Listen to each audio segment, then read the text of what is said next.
to Okay. interrupt you, Harry, just because we are now live on stream. I want to give an introduction so people feel grounded and to do an audio check. First of all, can you guys see the stream? Are things working? Can you see my VTuber Avi, which is an offense against nature?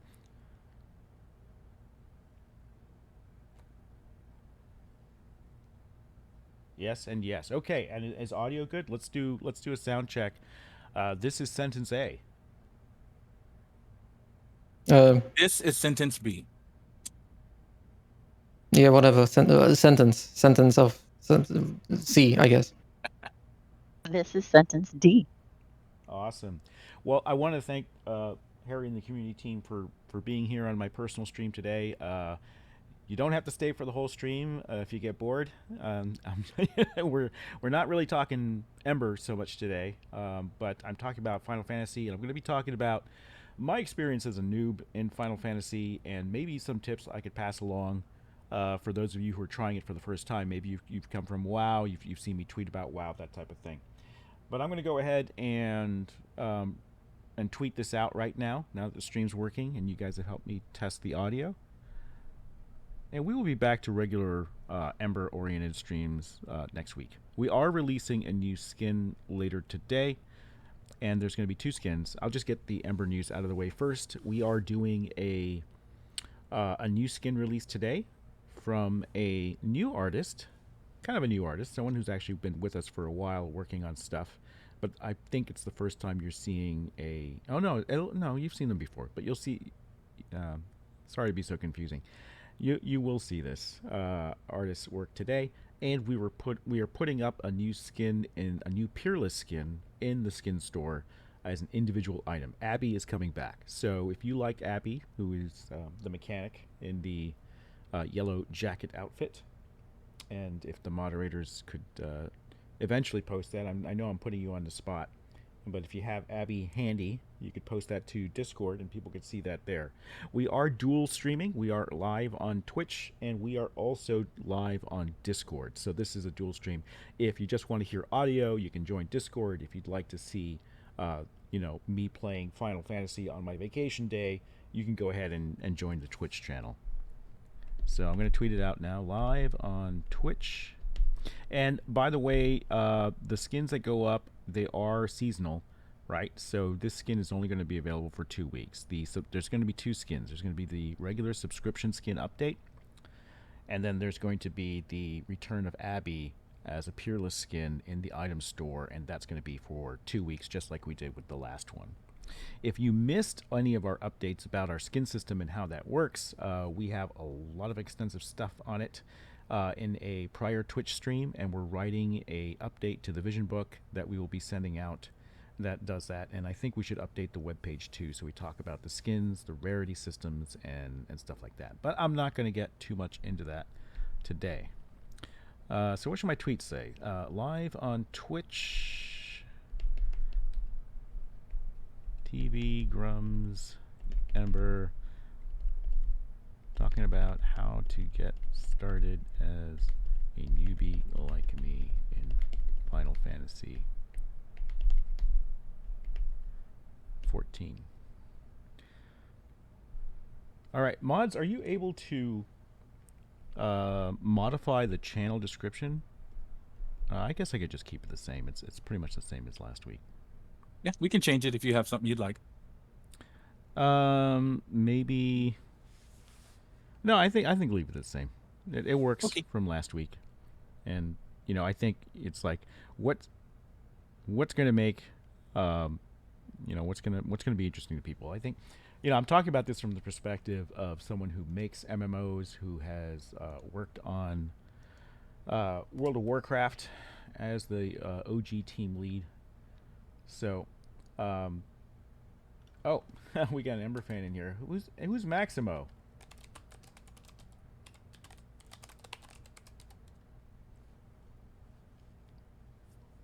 All right, so I'm going to go over to the stream manager here so I can see Twitch chat and see all of you in here. Paunchy Twitch, thank you, welcome. So I am a WoW refugee, just like many of the newcomers here. And I started playing Final Fantasy in earnest maybe a week ago. And normally this channel is for streaming on game updates that I'm doing with Ember, and a sci-fi MMO that I'm currently working on, and trying to push some new boundaries there. And I've been recently, I thought that I was done with MMOs of the traditional format, that they had shown me everything that I wanted to see, and I was really bored with them. Hi, Miro Kuop. I hope I'm pronouncing that right. And I really got back into it probably due to Asmongold, right? Like I noticed him because I follow him. I noticed him starting to interview Final Fantasy content creators, and he wasn't playing yet, but he was talking a lot about it. And I know that many Ember fans are also Final Fantasy players, and so I decided to give it another try. I had tried it once before on PlayStation when it first came out, and I really don't like playing MMOs on console. I only gave it like an hour, right? And then when Shadowbringers came out, people said you got to try Shadowbringers. So maybe slightly over a year ago, I tried Shadowbringers and I streamed for 3 hours. I got lost in town and was really bored with it, and I decided not to pursue it. But then I gave it another shot just a week ago, and a little more than a week and a half ago, and I enjoyed it so much. And I was thinking, I kind of need a vacation from Ember. So I took a week off to play, and then I took another week off, and this is my second week to play.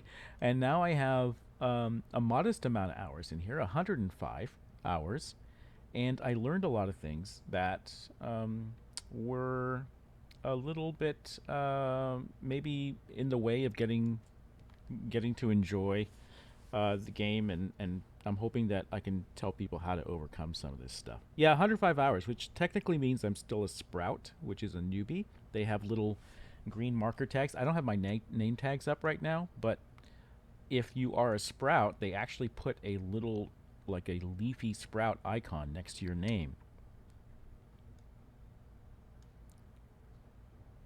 And I'm still in A Realm Reborn. I have not gone to the expansion, and people keep telling me, oh, the game gets really good once you get to the expansion, and I'm not there yet.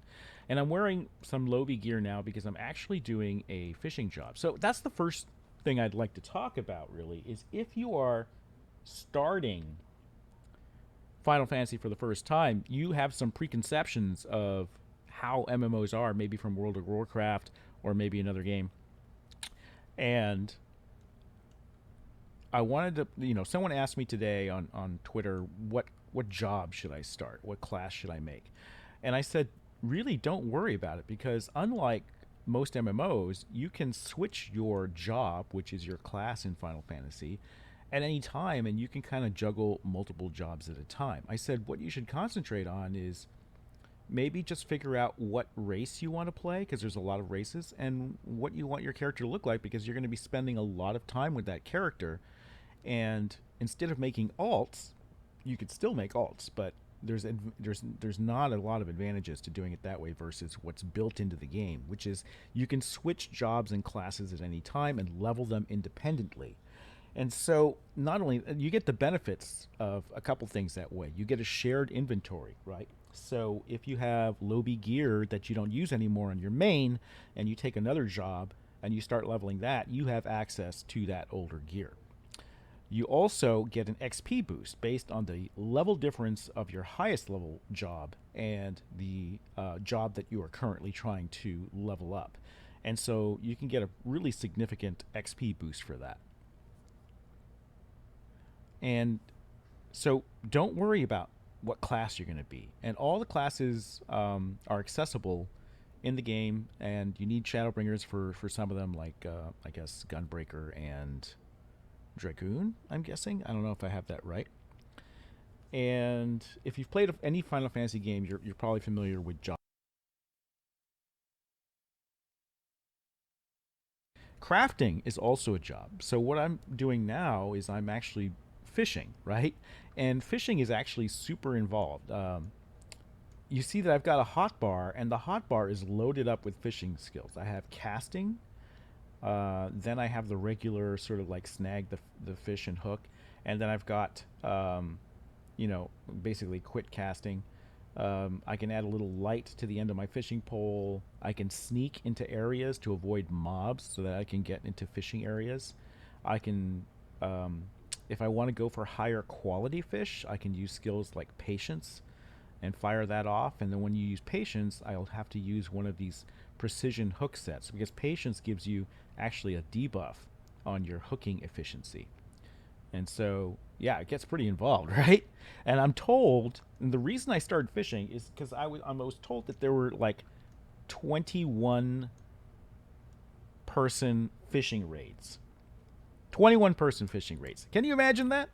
So here, I mean, you start with here. It's very basic. So you have different baits, and it's all affected by time of day and everything else, right? And you guys know I love fishing in MMOs, and you guys know the story, right? When I was making World of Warcraft, there was no fishing, and my wife was very big on fishing in Japanese RPGs. So she said, "Can you put fishing in WoW?" And I said, I don't know if that's really a priority for us.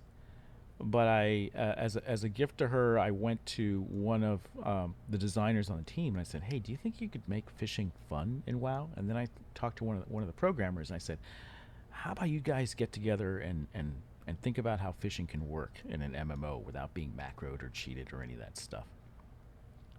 And so that's how fishing came to be in WoW. They came back maybe just a week later and they had a prototype and they said, "What do you think?" And I was like, "Ship it. Let's do it. Let's make fishing a real thing."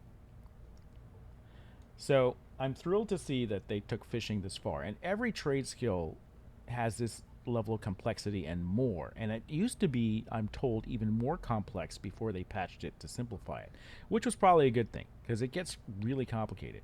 I'll just show you fishing here. And there's some things I wish that it did. So first thing I did was I opened up my bait. And there's freshwater bait and saltwater bait. And I'm in a saltwater harbor, so I'm going to use saltwater bait. And I'm just going to do a cast. And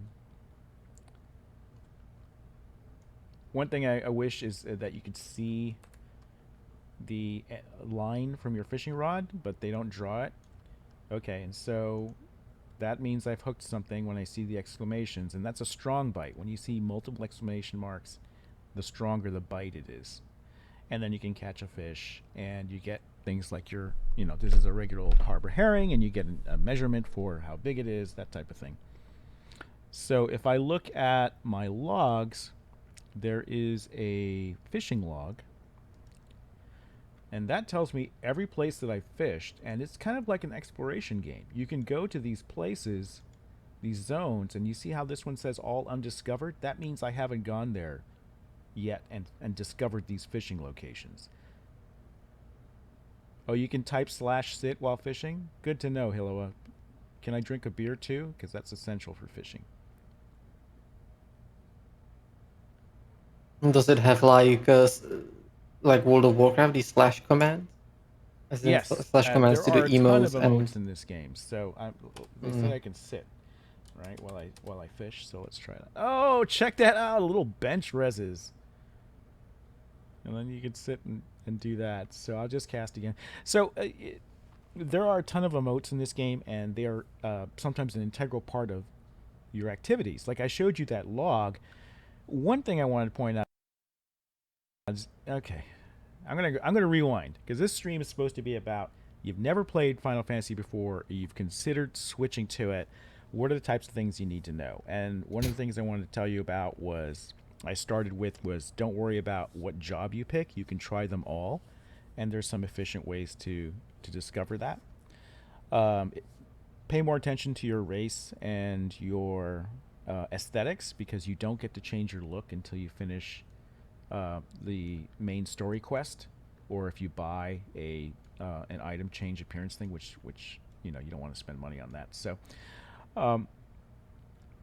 yeah, you can change it. You can get, what do they call it, a Fantasia or something like that, which allows you to change your appearance. Gamer Dad, yeah, Fantasia, and you get a free Fantasia for finishing it. For finishing the ARR main story, which is the vanilla version of the game. And there's no racial benefits, so you don't have to worry about that. And when they have you pick your, there's a section of character creation where you pick, I guess your, is it your god or something like that, or, but it doesn't matter, right? None of it matters. So don't worry, don't have anxiety when you're creating a character. Just worry, just worry about your look. And I like the bunny girl a lot, so I made a bunny girl, and now I have a bunch of jobs that I've created. And when you create these jobs, the way that you switch between them is by your weapon. So you can see that right now my main hand has a fishing rod, but if I were to switch weapons, and Control I brings up your armory chest, there's a separate inventory for sort of all your wearables versus your basic inventory. Like, here's your basic inventory with all of your stuff, right? And then Control I is your armory. And if I switch these weapons, I will switch to that class. Every class is sort of driven by their unique weapon. Now, that might seem a pain because there's different gear that you need to wear for everything. Like, I'm wearing gear that enhances my fishing. It's a crafting specific gear.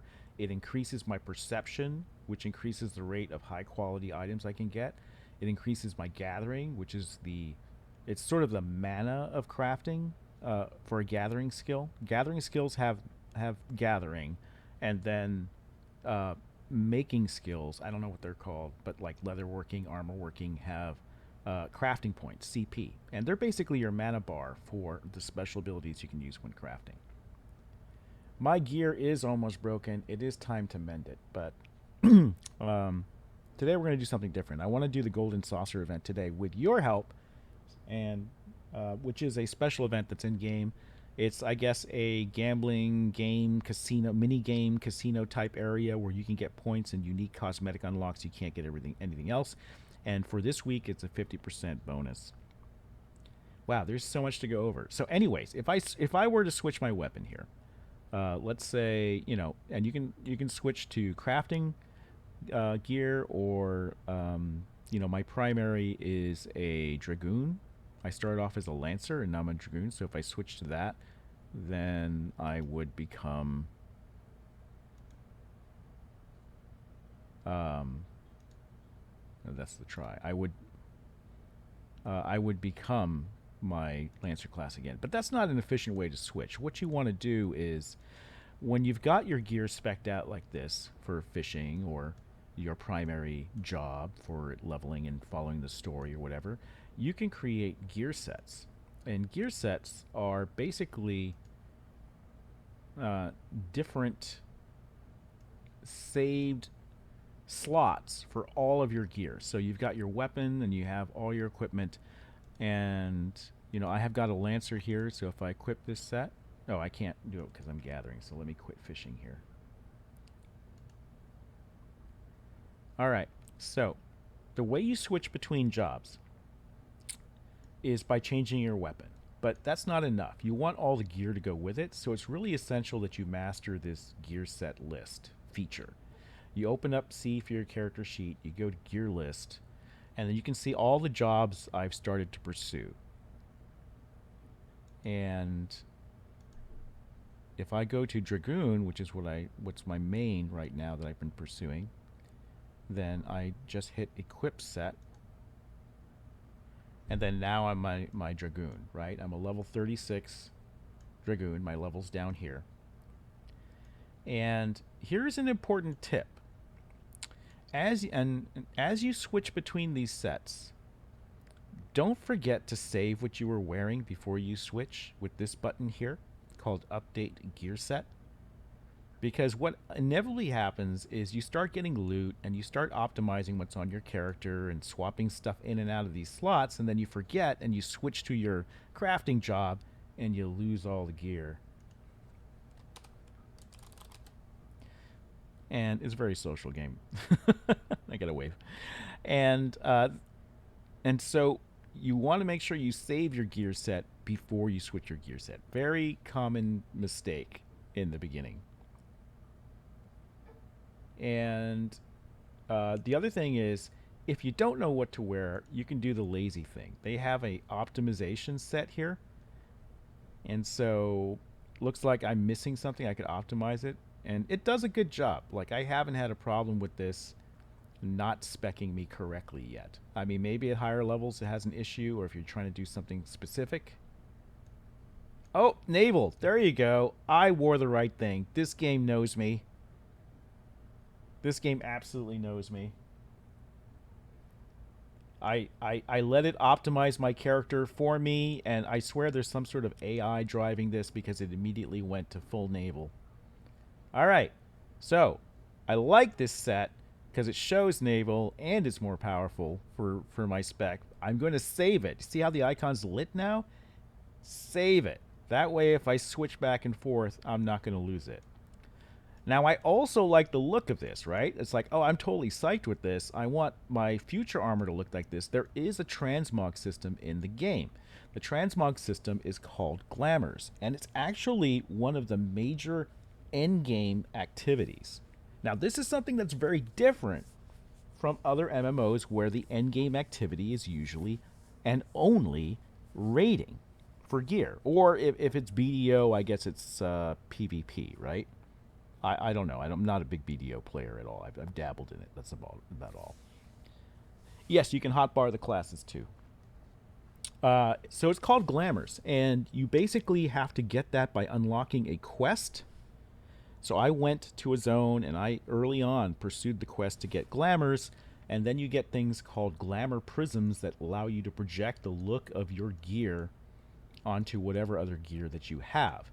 And you can either buy these Glamour Prisms or you can craft them, and I've determined to craft them, so I've bought blank prisms so I could do it. But I haven't found an outfit I like that I wanted to save yet until today. I guess I got a new item. I never equipped it. I used the auto-equip, and that's it. But pursuing fashion is a huge thing in Final Fantasy, and it's not the only thing. Another form of endgame, I guess, is the in-player housing, which is a bit controversial because it's limited. It's a lottery system, and it's totally random, and it's kind of broken from what I hear, because they were tired of people, I guess, instead of implementing a queuing system or anything like that, there's a random time interval from when a plot of limited land goes on sale to when it's active, and so people end up sitting there sometimes 48 hours in a row clicking on it, unless they fixed it. Here's the other problem with Final Fantasy. If you're just getting in first time, you may be looking at YouTube videos like I was about how to start playing the game, and a lot of them are really out of date. They're like, 7 years old, right?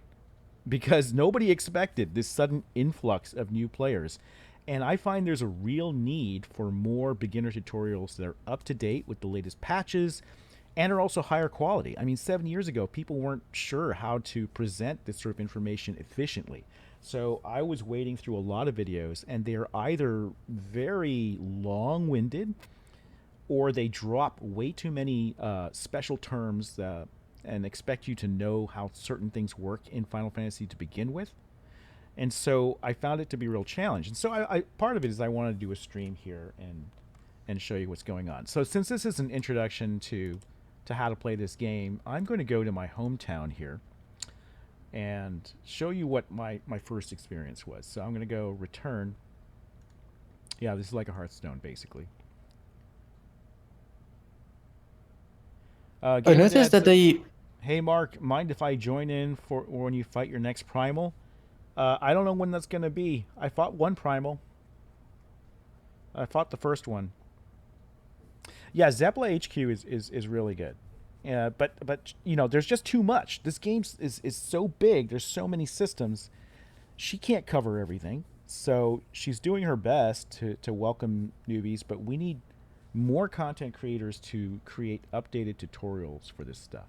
Oh, go on, Harry. What were you going to say before I interrupted you? Two things. I noticed that they weren't really too... the question is, they probably didn't want to get away from the inventory slot system. As it's very... Like, after playing World of Warcraft for 13 years, it's kind of sort of...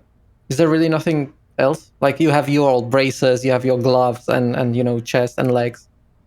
Oh, These kinds of slots. Yeah. Basically, this screen, basically this UI screen, it's like... it's World of Warcraft. That association immediately pops up for me, right? And I'm wondering if is there even a way to get away from that, just having this character in the middle and individual slots on either side, just this sort of expression of it. You mean not having a paper doll? I guess it's so. funny Yes. because the way that I'm so old school. RPGs didn't used to start with a paper doll. There was no representation of your character. There was just a list of equipment, and you put a star next to the things that you were equipping. The paper doll concept and the sort of like physicality in games where you were actually like dragging items back and forth and clicking on objects in the world, that didn't start until an Amiga game called what was it called? Dungeon Master? Something like that. And it was the first time that you had an RPG where you could like interact with the level. Before it was just like very primitive corridor crawls, and you couldn't click on anything in there, and there was no paper doll interface. So that all started back then, and then it sort of carried forward, right? And I think Diablo was the next sort of main iteration of that really added a lot to the paper doll aspect. And of course, we adopted that for WoW and for MMOs, and EQ has that. But what would you have, Harry, if you didn't have a slot system like this? What are you trying yes, to get away I've from? been mostly the slot system is I'm mostly thinking of it on a like fundamental level. Is in the problem I have with it is that at the end of the day, each of the items they're still realistically no different. I mean, you can have a different you can have gloves and you can have a ring, but both of them are just stat sticks. They both add the same kind of. They may have different multipliers. The numbers maybe move around, but they do the same thing. They just increase your stats. One thing that I found that's why trinkets in World of Warcraft are interesting, because they actually do something, right? And I'm thinking I'm more partial to something like MechWarrior stuff, wherein the slots are not really slots, right?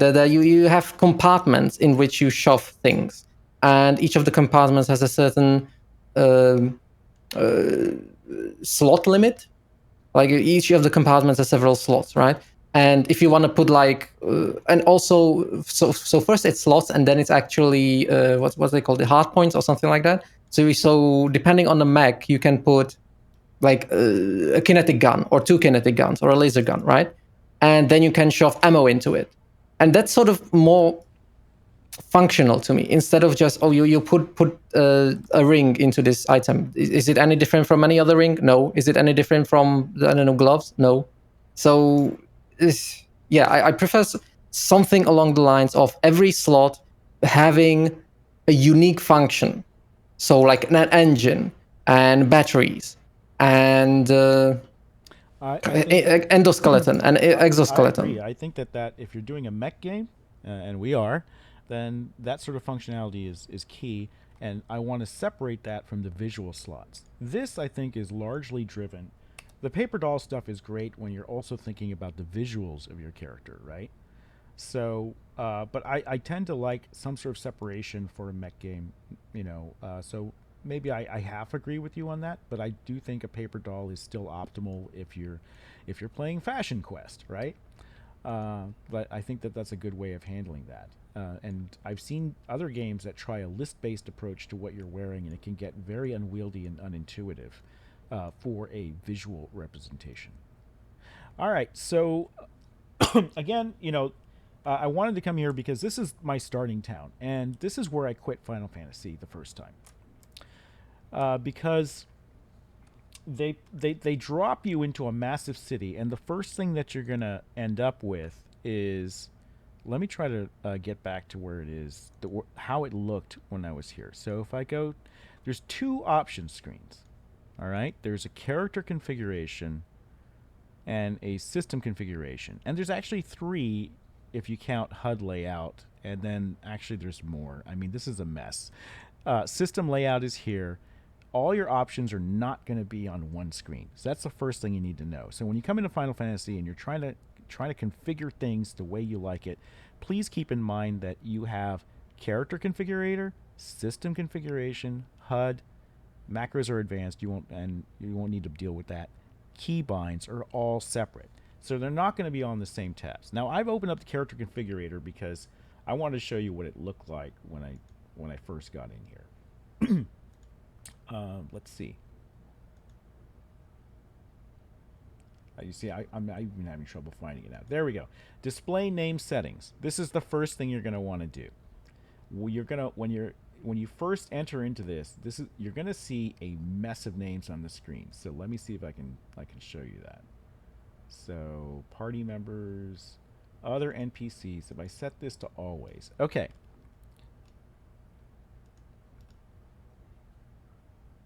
No, I want to apply it. So when you first get in here, they're going to dump you into this name spam, which is really, it's not too bad today. I don't know why it's not too bad today. There's less people today for some reason. Maybe because it's not a weekend.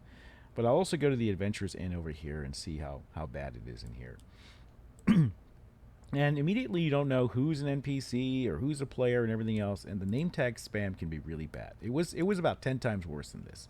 So the way you deal with that is you go into System and you go into Character Configuration, or the K key. Then you go down to Display Name Settings, and then you've got tabs. You've got your own display name settings, you've got others and everything else. And you'll see that some of these people have this little green sprout icon next to the name. That means they're like me. They're a sprout. They're a newbie. They have less than, I think, 150 hours in the game, or 147 hours, some arbitrary number like that. GamerDad says you can also push X to disable NPC names. But what I did is I went into others, and I went into other PCs, and I just set them to when targeted. So I don't see their name unless I target them, right? And that helped me a lot to cut down on the clutter and to show me who are the NPCs, because that's what you really want to know, because these NPCs are going to be integral to your experience because you need to interact with them. And one of the first ones is in this town anyways, there's 3 starting cities based on your class. And this is Mother, God, I can't pronounce these names, Mother Mione, and she gives you a lot of your starter quests. And then you're going to start to notice that there's lots of other NPCs like this guy, Gontrant, who hands out leave quests. And then there's an innkeeper where you can rest. And by the way, you get rest XP anywhere you're in town. You don't have to be in the Adventurers Guild or inn like this. But it can be overwhelming because you're gonna be thrown into this town and you're gonna see all these names, and you need to filter them out so you can concentrate on your initial quests, which are going to be basically fetch quests throughout this city. They're trying to teach you the city layout, and it can be very confusing at first. And the city is basically divided into zones, and there's hard loading between these zones. So if I go up here, one thing. So you basically start out in the city. Is that it? You're like, yes. Unlike WoW, where we start you off in a very small pocket, and then introduce you to a city soon afterwards. They dump. Yeah, I'm you more right fan of into a that. city. Yeah. And that is both. It has advantages and disadvantages. One, I love it because it emphasizes this is an MMO. I hate MMOs now where it feels like a single player RPG. I think that the genre of MMO means massively multiplayer, and I just have this awesome feeling when I come in here and I see all these players, and it immediately makes me feel like I'm in a living, breathing game, right? And who doesn't want to see that? And people want to see that their MMO is active. The downside to that is that it is super spammy, right? And it can be super confusing in terms of what you're doing. And it's not helped by the fact that you're dumped into a complex city with a lot of navigation and that you need to get around. So I have some thoughts on that. It's given how I am not a very social person, and generally people that play games are kind of sort of like me, maybe not as extreme as me, but kind of like me. I'm always, when I enter this sort of new game, I'm always like legitimately. How should I say? I'm not sure if scared is the right word, but there is this impending presence of social situations that may occur that I dread, right? Whenever I start, right? And something like this, being dumped in the middle of a huge crowd, it would probably put me off the game, Yeah, right? It is put me possible off. that, yeah. And another thing is, the thing that you're doing is basically when you have a new player to the game, there is quite a lot of cognitive premium to being in a new zone. So it takes a little while for you to really learn the game, really learn the sort of visual cues, and generally Gary, can you see this guy on get. screen right now? I'm sorry to Oh interrupt, Jesus! but What he's the just hell? too cool. What is that? This Is is that his like some glamour. and Jesus? That's really cool. So Though. you can right click on players and examine them. And I think if it's I a glamour, it'll actually rotate through two icons. Like you see how this is flipping between elemental armor offending and crypt lurkers cuirass. Is that what So it is? one's transmog. Is it telling me what the transmog is? I'm sorry to use the WoW term. I'm sorry. I mean, you know, Okay. it's the one. It's the one that's popular. Which one And is the yeah. which one is the glamour and which one is the equipment? Like, how do I tell? I see a cross next to one. Okay, so the plus is the glamour. So elemental armor offending is glamour. Let me. This is like a huge part of the end game, I'm told. And there's like 6 different end games in Final Fantasy. It's not just one, which is what I really love about this game is that you can sort of like pursue the track you want to pursue. You're not funneled into raiding at the end. But sorry, Harry, you were talking about the problems of dumping people into, you know. Oh yes. So basically, you have a large cognitive load dumping people in a situation like this, wherein they might just stop playing the game like outright. You get quite a lot of. I would imagine you would get quite a lot of fall off that you don't necessarily have to have if when you go the WoW approach. Like you start in Mulgore, you start in grassy plains. There's nothing in there. It's just bunch of tents and bunch of ostriches, and then just go kill the ostriches, and that's it, right? It eases you into it, and dumping you into the city, it has the benefit in it that it can bow, but it can also overwhelm very easily. And I think there is a way to sort of meld the two, wherein you are sort of the thing that I'm thinking of is maybe you would be like in our game, right? You would start at home, right? The introduction, the first when you start the game, you are at the space station, so you get the social aspect. You get this the game signals to that this is really social, and you could see all the players running around. But maybe you would be put in sort of like processing or procession segment of the Hang on a base, second, Harry. wherein We're getting some audio feedback. You're much louder than me or the oh game. sorry, So can you maybe lower your volume a little bit, sure. and then we can continue. Can you guys hear the game? Because my audio settings are borked right now, and I actually can't hear my own game. Have I lowered it? I'm not sure which direction of this knob is actually going up and which is it going down. It There's should be no lower now. in-game sound. Yeah, I really apologize. I would like to upgrade the audio system here because this is ridiculous that we can't hear. Hello, the is this audio. better? Can you hear me? How's Harry's volume compared to mine now? Oh, hang on. It's good. Okay, so we're at the same volume now. All right. So basically, you could ideally you would merge the experiences, wherein you sort of start in this social hub, right? And you see all the things that you see, you get all the benefits of this, but you're in sort of like a segregated area, maybe even an instance one, wherein you can see only yourself. You're you are in an introduction, sort of not from the perspective of like a metagame, but actually you are in the sort of you are going to an introduction seminar or something like that, right? And at the end of it, you are basically launched onto the planet into some sort of fairly empty zone where you can start to experience the game and learn it, and then you basically have some sort of merging like that, right? Yeah. But yeah, my chief concern is that dumping people like this, I would have to. I don't have any statistics, obviously. I don't have any access to any numbers that would tell me. But I would imagine I'm a being lot of people corrected would be put here. off. Exegius says Final Fantasy starts you in an instance alone in the city. I don't know. I Oh, started a interesting. year ago. I don't remember. When I came back, I was already like level 4. But oh, you know what it starts with? It starts you with that. It's like Skyrim, right? You're on a wagon ride into the game. Oh right. Yeah, Oh right. Remember that. but it does dump you into the city pretty quickly. I'm having an audio issue right now with the game. I'd like to get the game audio working again, so I'm going to give that a shot here and see what's going on. If I can maybe route the game audio to... All right, bear with me here. I'm sorry. I'm going to open the sound settings up. I'm going to go into app. And I'm going to send this into... There we go.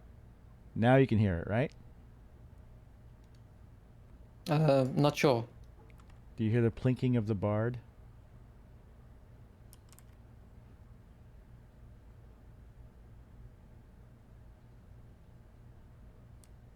Nothing?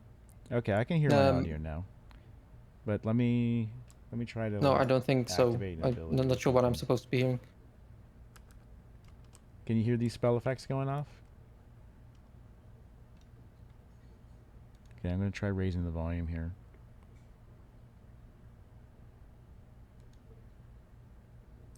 Okay, guys, this is the last day I'm ever going to deal with Voicemeeter. I am going to purchase dedicated a dedicated streaming deck for this, so that we can not have these audio issues anymore. I'm I never so used fed anything. up every single I time. never used anything but OBS and virtual audio cables, and I never had any problems. And I had like 5 audio inputs. Well, I'm not using Voicemeeter anymore, and I don't think I can use what you use because I've got to route Discord into it and everything else. But I'm done. This is the last day. I will find a hardware solution to this. That gives me faders that I can physically manipulate, and that routes audio. Elgato makes a new audio interface that just came out that seems to do well at balancing all this stuff.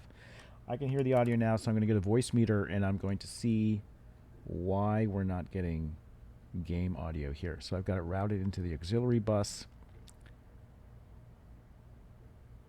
More like the And- struggle bus. Okay, any audio yet?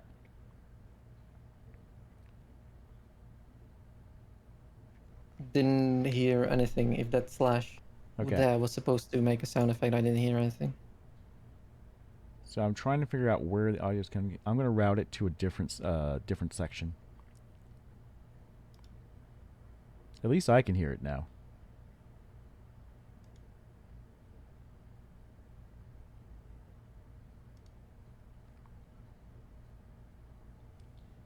Let me make sure that OBS is actually pulling in from...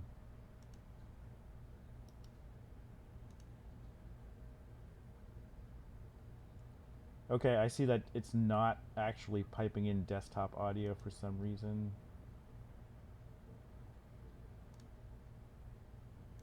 Very annoying. So let me see if I can go to...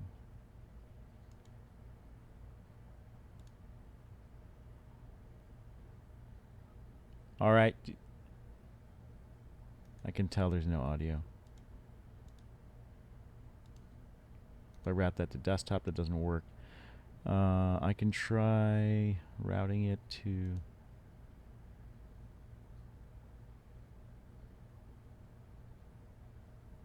Do you hear that? Hear what? Okay, so you don't hear it. There's someone playing music. There's a person in a Vive beta playing music, but I don't hear it. Yeah, this is it. I'm completely fed up with Voicemeeter. This is the end of you, Voicemeeter. Anyway, so yeah, that was my whole issue. Is Oh, that, you did hear it? although The MIDI bar? no, no,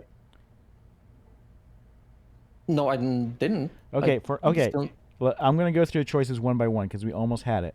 Right now, do you hear it? For a sec, we heard it. Okay, you don't hear it now. How about right now? Do you hear it now? Okay. oh, now I hear it. Awesome. Okay, so you can hear. Yay! We got game audio. Oh my gosh! Streamer anxiety moment has passed. I'm still gonna punt banana voice meter to the curb though. Unfortunately, it's gonna be these hardware things are like a couple $100, but I think given the amount of audio problems we've had with voice meter banana and not touching settings, it's worth punting it to the core. So yeah, I got this guy open, and this is an end game thing. And we were talking about, like, one of the first things you want to do is how to turn off the other names in town when you get here, because you want to just see who are the NPCs. So you go to Character Configurator, and you go to Others, and you just hit that to scroll down to Other PCs. And I have it to select Just Targeted. So if I click on them, I can see their name. Now, what I haven't figured out yet, and maybe you guys can help me, is I still see everybody's pets. Everyone's got a freaking minion out, and I see all their names all the time, and I have not found a way to disable that. When I come down here to companions, I have it set to never, and it still shows them. Companion display name. Yeah, it's set to never. So what am I doing wrong? When targeted? Still there. Or at the very top. So I'll go ahead and set this to never.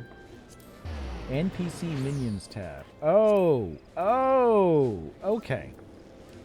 The UI is pretty crappy in Final Fantasy. Like, this is a lot of settings, I think. And if the first thing you're supposed to do is unclutter just the general, I don't think this is a good approach. There we go. Yeah, I agree. I think this is one of the first barriers to... Oh, I didn't save it. Gosh darn it. Okay. Go to NPCs and go to... these are called minions, right? Or companions? So you have companions, pets, and minions?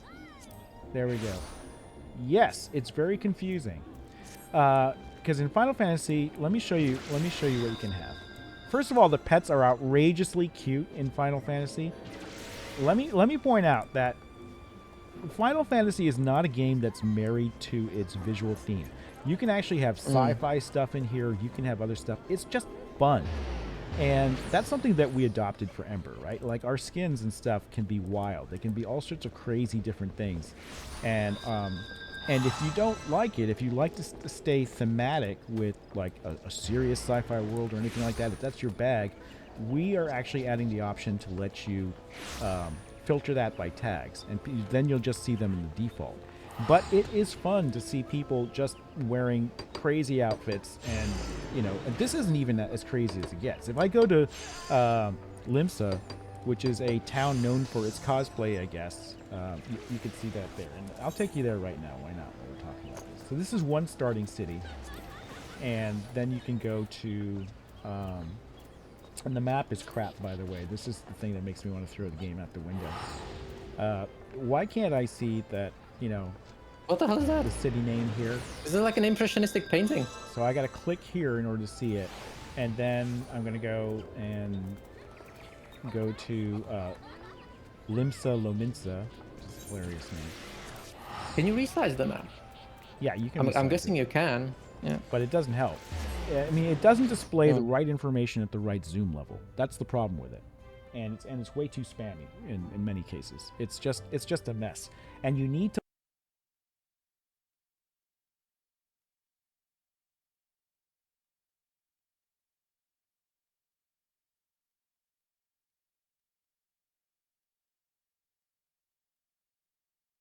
play it when you're first starting out. In order to navigate it, you got to keep that open. So let's go over the map real quick. So again, this stream is about if you are new to Final Fantasy, like I am, what are some of the things that I had to figure out? The first thing I had to figure out was the map. And let's say you're like zoomed out or whatever, you don't know where the hell you are. If you click on center map on player location, first of all, you don't get those icons if you just bring the map up. You gotta click on the map, and then you gotta like center the map, and then boom, this blue chevron is where you are. And you'll immediately notice there's a lot of icon spam, which is You're a quite big quiet problem compared to at game. first. I'm quiet compared to the game? On the stream, yeah. Okay, so I will go to system configuration.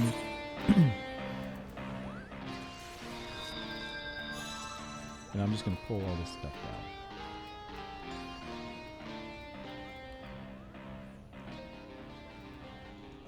All right, is that better?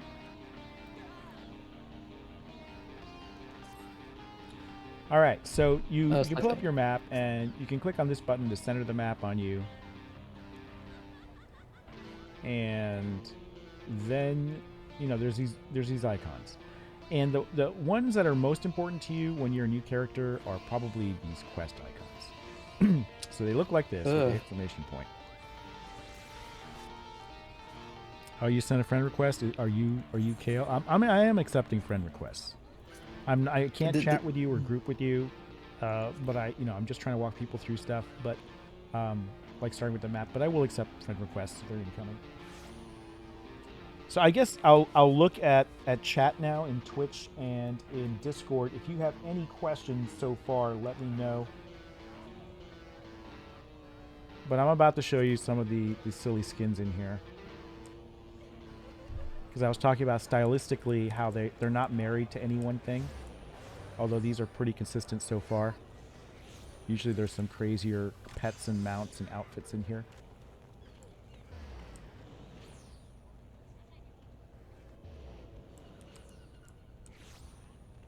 Yeah, I'd like to see something silly. You want to summon something that's thematically out of touch so I can demonstrate the point, because the general populace of Linsa Lominsa has let me down today.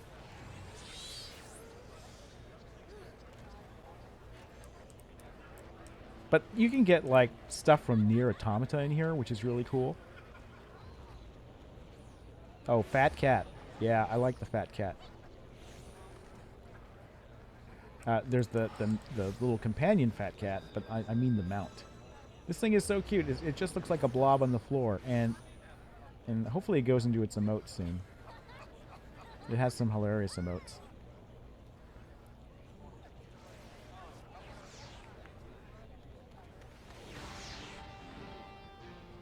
All right. So these towns are hard to navigate. That's something that is very difficult for people who first come into the cities, because this is where all your initial quests are. All your beginning quests are in the city zones. And so you're going to have to master the basic map. And not only that, but there are several tracks of progression in the game. There is your main story quest, which is really super duper important to Final Fantasy. If you're new to Final Fantasy, you need to know this. Up here is where your main story quest will be, right? And when you click on it, it opens up the location of where you're supposed to go. Final Fantasy is a game where the main progression, like the thing that gives you the biggest bang for the buck in terms of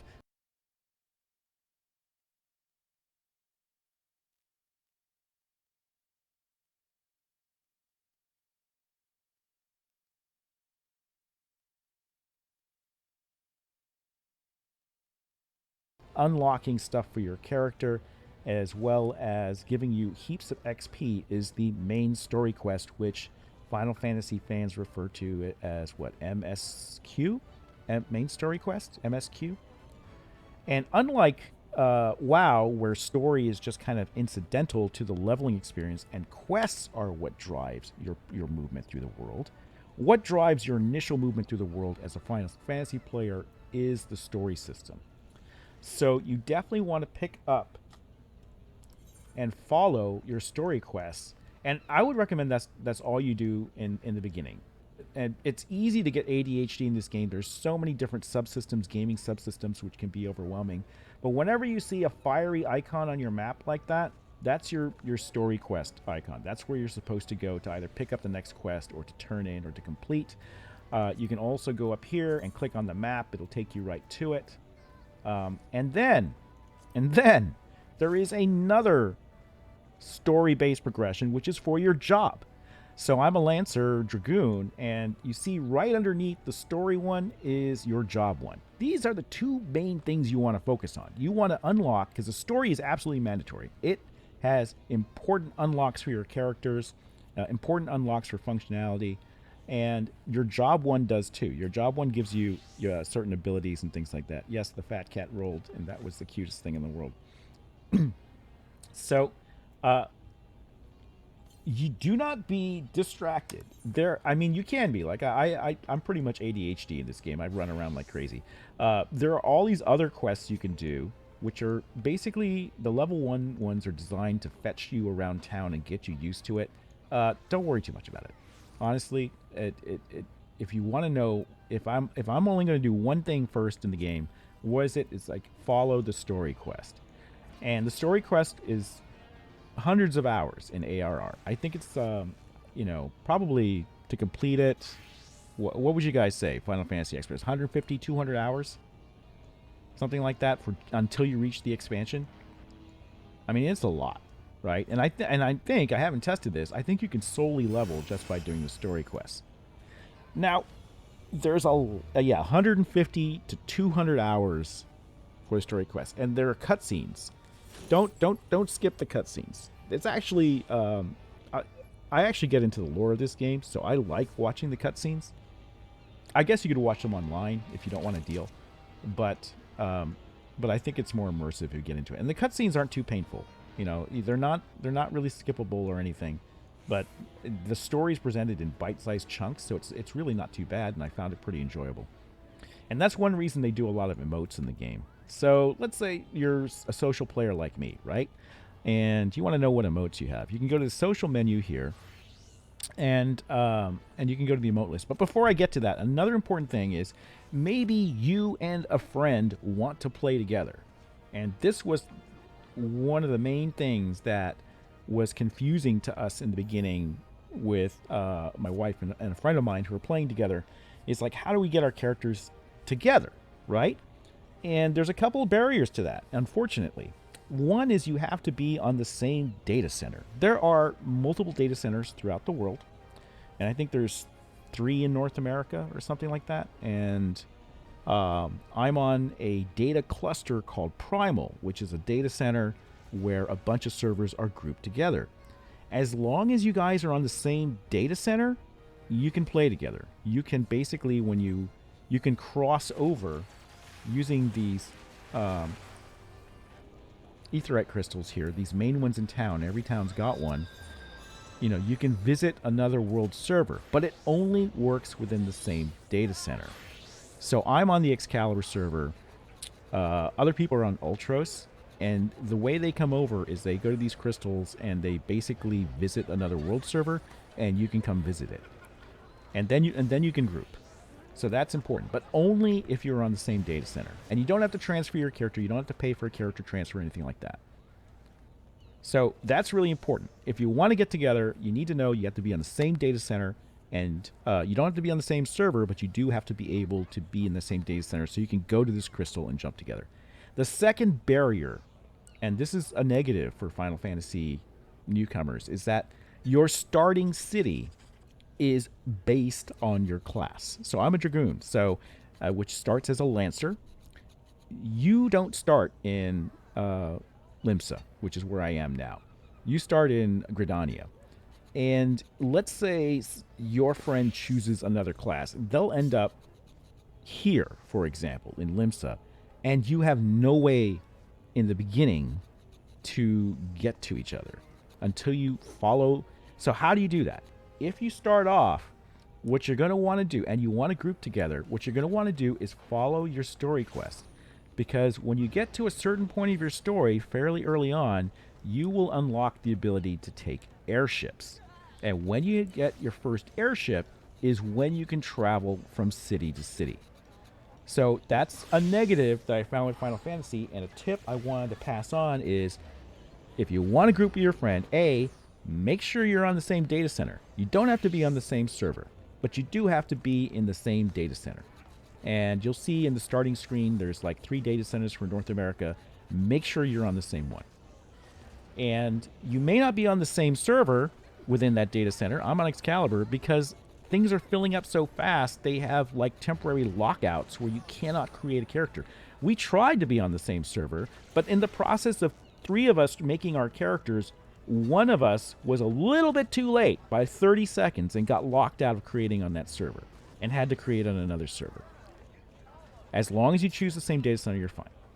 Okay, and then you're going to start off likely in different cities. Don't worry about it. Crank through your story quests as fast as you can, and eventually you will unlock the airships.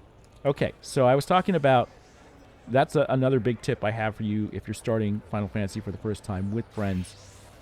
And then we're also talking about the very rich emote system here. There are a ton of emotes in this game, and you can activate it from here, right? You can sort of do all this stuff. And but maybe you don't remember. Maybe there's one that you're looking for and you can't remember it. If there's so many emotes, there is a search feature.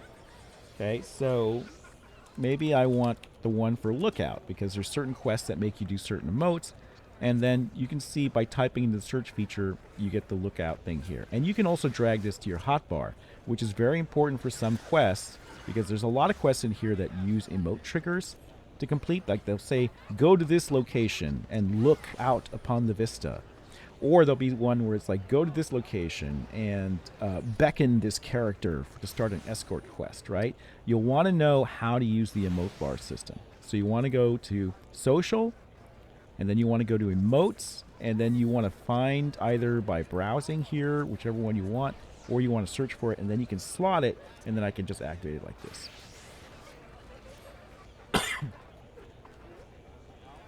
Yeah, there's a lot here. There's a lot here, and it can be overwhelming. So this is why I wanted to do this stream, because I've played enough now where I feel like I could pass on some helpful starter tips. And I'm also giving you my impressions, having made, World of Warcraft and Firefall, like what I like and don't like, and we're talking a little bit about that with some of the other devs on Ember here in the community team.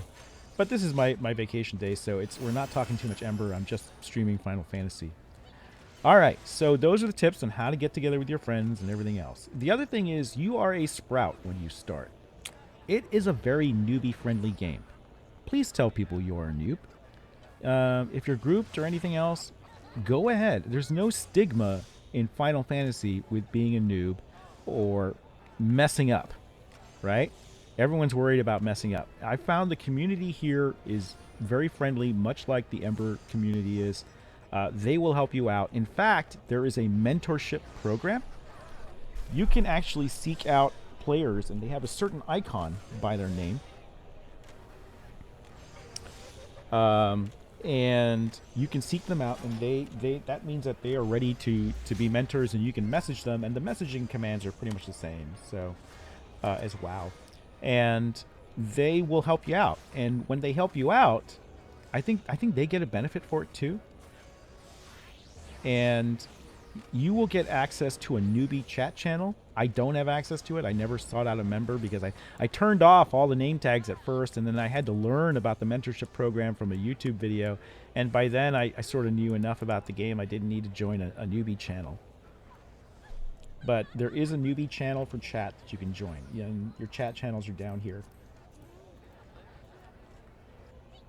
And, Gamer Dad Kale says, careful about that newbie channel. Sometimes they'll troll you with information.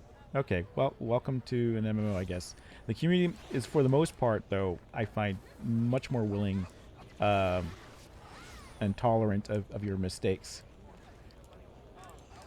All right. And some people are saying the newbie channel is so full now. Like, they have so many glamours. Like, this is a cool outfit. I like to come here, and what's funny is I'll be running through here trying to do my quest, and I'll see something interesting, and I'll just stop, right? I'll be like, where did you get that axe? Where did you get that axe? So there are, I guess that's another track I heard about in Final Fantasy, is that there's a sort of like an ultimate weapon pursuit thing. I guess that feels like Destiny. So there's housing, there's glamours, there's raids, there's gear, there's all these different endgame activities, and it can be completely overwhelming. All right, so we talked about the most important thing, which is follow your story quest and follow your job quest. So you're going to want to figure out where, I'm going to go back to my hometown, where your guild is for your job in town. So this is not my town. Remember I said every town is split up by class. So, I'm not going to go here. Sorry. Again, it's very confusing sometimes. I'm going to go to the map. I'm going to zoom all the way out, and you probably won't be able to guess where my starting city is because the name does not appear on it. You just have to know that, I know it's in the Black Shroud. And then I'm zoomed in to Bent Branch Meadows, and it doesn't show me my surrounding territory. So what I'm going to do is hit up arrow to zoom the map out, and now I can see the relative zone placement. And then I'm going to go to my town here. But you know what? I think I'm going to show you by airship instead, because I said when you want to meet people, your other friends in the game, you're going to have to play the story quest enough to unlock it. And there is a quest journal. If you hit J, I have way too many quests. You can see all the quests here, and they have icons. These are regular quests. The blue ones with the plus marker are important for unlocks, and I'll talk about that a little bit later. And the ones with the fiery flame icon and the exclamation point are your story-based quests. This is the one you want to follow. So unfortunately, I don't know of a way to filter the quests to say just show me the story quests. If you've picked up a lot of quests along the way, you're gonna have to deal with this journal spam, but if you click your map, then you will see the icon on the map. But this does not, as far as I know, let you access the log. It would be great if you could click on this and it popped you to the right log journal so you know what you're supposed to do. Yeah, I have a lot of leave quests, so I'll talk about that later because that's really complicated and for a beginner to deal with when they're just trying to juggle their story quests and everything else. So when you get to a certain point in your story, which is partially why the story is mandatory, yeah, you can track quests on the right, just like WoW or any other MMO. You can toggle which quests you want to track, and that's a very good thing to do if you're just trying to follow your story quests. You can also sprint. So these things get auto hot slotted when you're a new character. And I just went completely the wrong direction. The airship's over here. So you can activate sprint. Yeah, I know. I was going the wrong way to the airship. I'm going back now. So how do the zones work? I mean, you were showing on the map these sort of interconnected areas, or like a cluster of areas with really thin corridors between them. At least that's how it looked on the map. Is it the case that each sort of zone or each of the areas is like a small instance of sorts, and you just sort of fast travel between them, or is it like a seamless world? They are basically, this is the zone I'm in right now. I'm in the city of Limsa Lominsa. And if I zoom out, this is Limsa Lominsa. And then you see these little thin corridors. These aren't really corridors. There's no physical relationship between this. You'll hit a blue dotted line, and then you'll hit a load screen, and then you'll be into the next zone. So I think there's a line up here I can show you. Hopefully it's not too far away.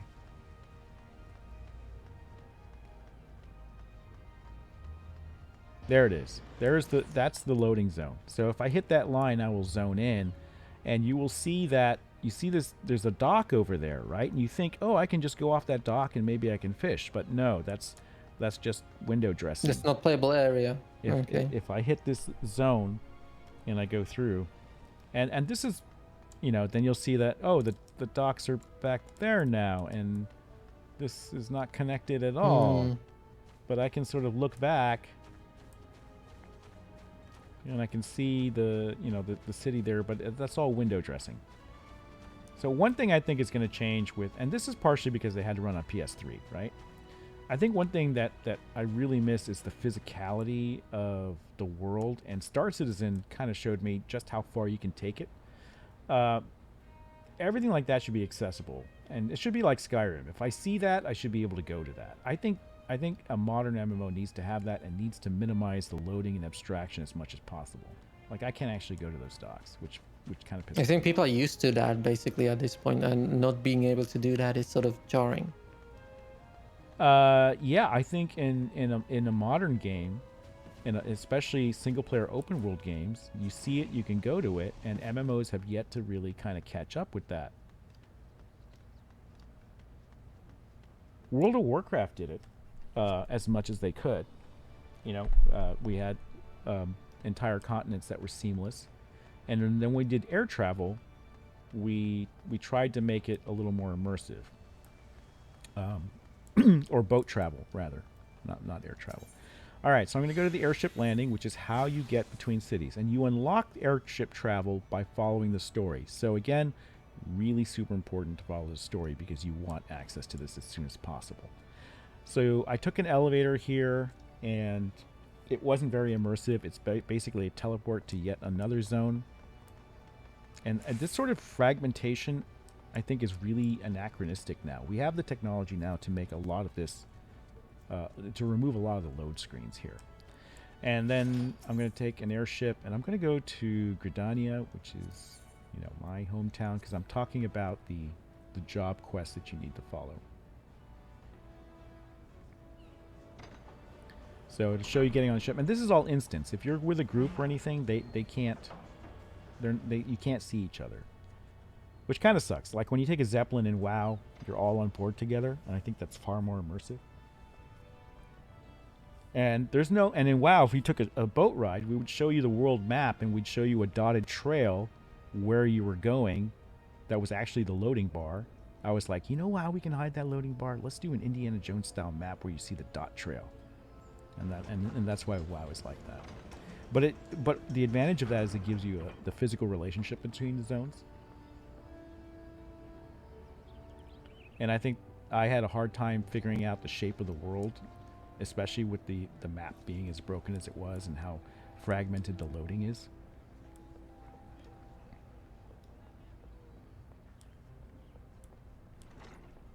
All right, here we are back in the Adventurers Guild.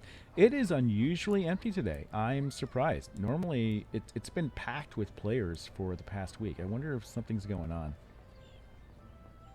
Maybe the internet issues today are still a thing. I don't know if they fixed most of them.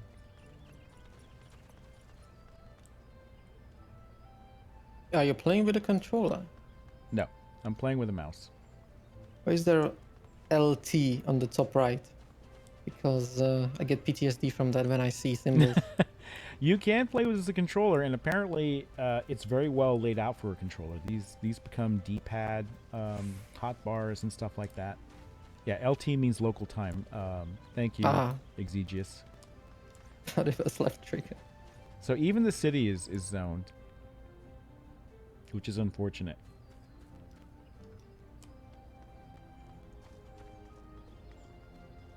Wow, I've never seen it so empty. Normally it's super packed. I don't understand what's going on. So this is like a little marketplace area. This is the auction house. If you see these boards in these trading districts, this is the auction house, and it works basically like you're used to. You can filter based on items. You can search, these sorts of things. Oh, you think they're all at the Golden Saucer? That's what I wanted to do today. After I sort of explained the basics here, I was going to go over to the Golden Saucer. Yeah, AFK kick is engaged. So they are kicking players if they go AFK. And they turn that, I'm told they turn that off and on depending on like if it's a new expansion or whatever. But they generally want people in the world AFK and just hanging out. I think it adds to the sense that you're playing a game with a lot of players. So maybe that's kind of clever. And bandwidth has gotten cheap enough where it's not such a big deal anymore.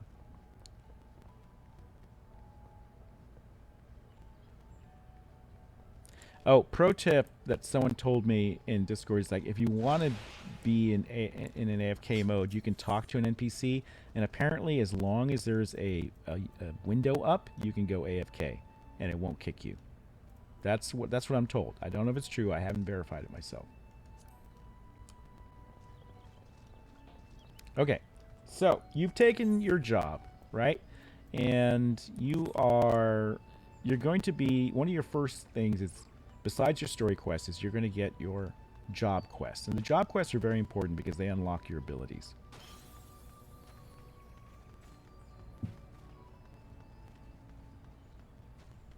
So I am a Lancer Dragoon. I start off as a Lancer and then I unlock Dragoon. So you'll want to come here and you'll want to talk to the guild receptionist, who will then tell you to go talk to the guild master, and the guild master is always in this building, and the guild master is the dude who's going to give you all of your unlocks. So you definitely want to pursue those two things. Don't get distracted. It can be super overwhelming for newbies in this game. There are so many subsystems. Focus on the story quest and focus on your job quest. Those are the two things. Everything else you see on this map, every other NPC, don't just start gathering all the quests around here, right? Unless you want to go crazy. You'll quickly fill up your log, and you'll quickly lose track of your main story, and these won't do anything for you. They familiarize you with the area. They're side stories. They're cool little side stories sometimes. But you really want to follow the story quest and your job quest. Now, maybe you don't like your job. Maybe you've tried it out for a little bit, and you're like, I'm not sure if it's for me. Don't roll an alt. This is not about... this is not about alts. You can play all the jobs and all the crafting. You can have access to all of that on one character. Someone says the mic is bad. Is my mic having static?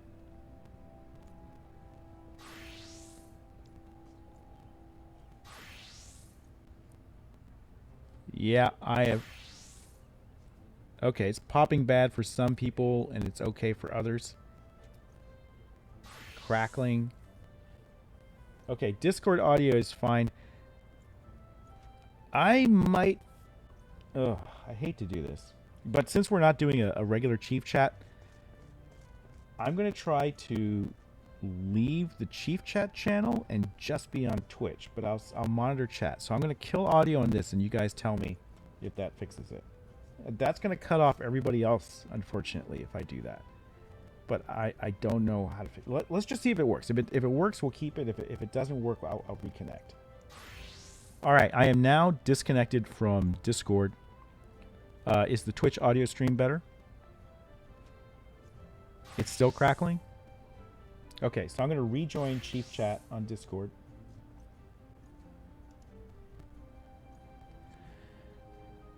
And I'm sorry about the audio, guys. If I turn down the gain, is that any better? It's not that bad?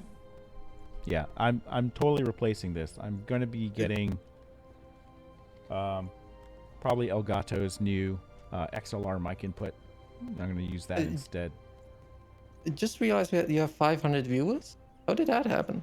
Oh yeah, we've been gaining because we're talking about Final Fantasy, which is popular right now, I guess. Interestingly, it didn't turn on encoding, or I mean transcoding. It did it before when we had like 120 for the regular streams, and now it doesn't give you at 500. Interesting. Oh, yeah, I have no idea. But okay, so back to this. Totally, it's just so much. There's so much to cover, and that's a big problem with newbies in Final Fantasy. And part of the reason I gave up is I had no idea what to do. So, no, Discord's for anybody. If you want to join our Discord server, we do raffles for things like newcomer packs and skins for Ember. Even though the game is in pre-alpha and we haven't even had our Kickstarter yet, highly encourage you to join our Discord server. I'm just not talking about Ember today, but yes, look at our moderators who are posting the links right now. And go ahead and join our Discord server. And don't forget to follow me on Twitch, too. We stream every Thursday, normally about Ember stuff, but I'll do personal stuff, too. We're at 8.8k followers right now. If you want to be notified when I'm streaming, please go ahead and join. And while I have a couple more days of vacation left, I might stream more often. Maybe once or twice here, maybe over the weekend. Yeah, Twitch isn't giving me encoding. I don't know why. All right, so you'll talk to your guildmaster, and I was saying that don't roll an alt when you want to try a new character. Instead, find these icons that are labeled "So you want to be a X." These are the other jobs. And there's no differentiation between, say, class jobs that are like DPS or, tanking or healing, or crafting job icons. They all start with, so you want to be an X. So you want to be a carpenter. So you want to be a culinarius. So you want to be a conjurer. So I'll show you what that's like. I'll go ahead and head to this area to pick that up. And the other thing that's really important to know if you're a newbie player is the city's pretty big, and to get around it efficiently, every time you see one of these little blue aetheryte shards, you want to attune yourself to it by clicking on it, and that will start to unlock the city, and at some point it will unlock the entire city. You just have to find, like, I think 80% of the points, and it unlocks it all. So I'm going to go to the Conjurer's Guild, which is just a quick way of porting around the city. And I'm going to show you what it's like to pick up a new job. So here I am in this area. And I need to go over here to the Conjurer's Guild because I want to be a conjurer. Let's say I wanted to change jobs. I wanted to experience what that's like. So here's how you do it. You don't roll an alt. I know, for you Final Fantasy fans, you're like, this is so basic. And I'm like, yes, but people haven't covered the basics. The YouTube tutorials are so out of date, and they're 7 or 8 years old. I wanted to just sort of like cut it down to like, here's the essentials that I needed to know to figure out how to play the game.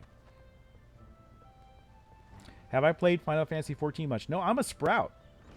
I have 105 hours in it just from the past week alone. That's all I did. I mean, I didn't play it constantly, but that's all I did. Okay, so when you get in here, you might be like, oh, I should go talk to the guildmaster. Hey, how come he won't talk to me? This guy isn't doing anything.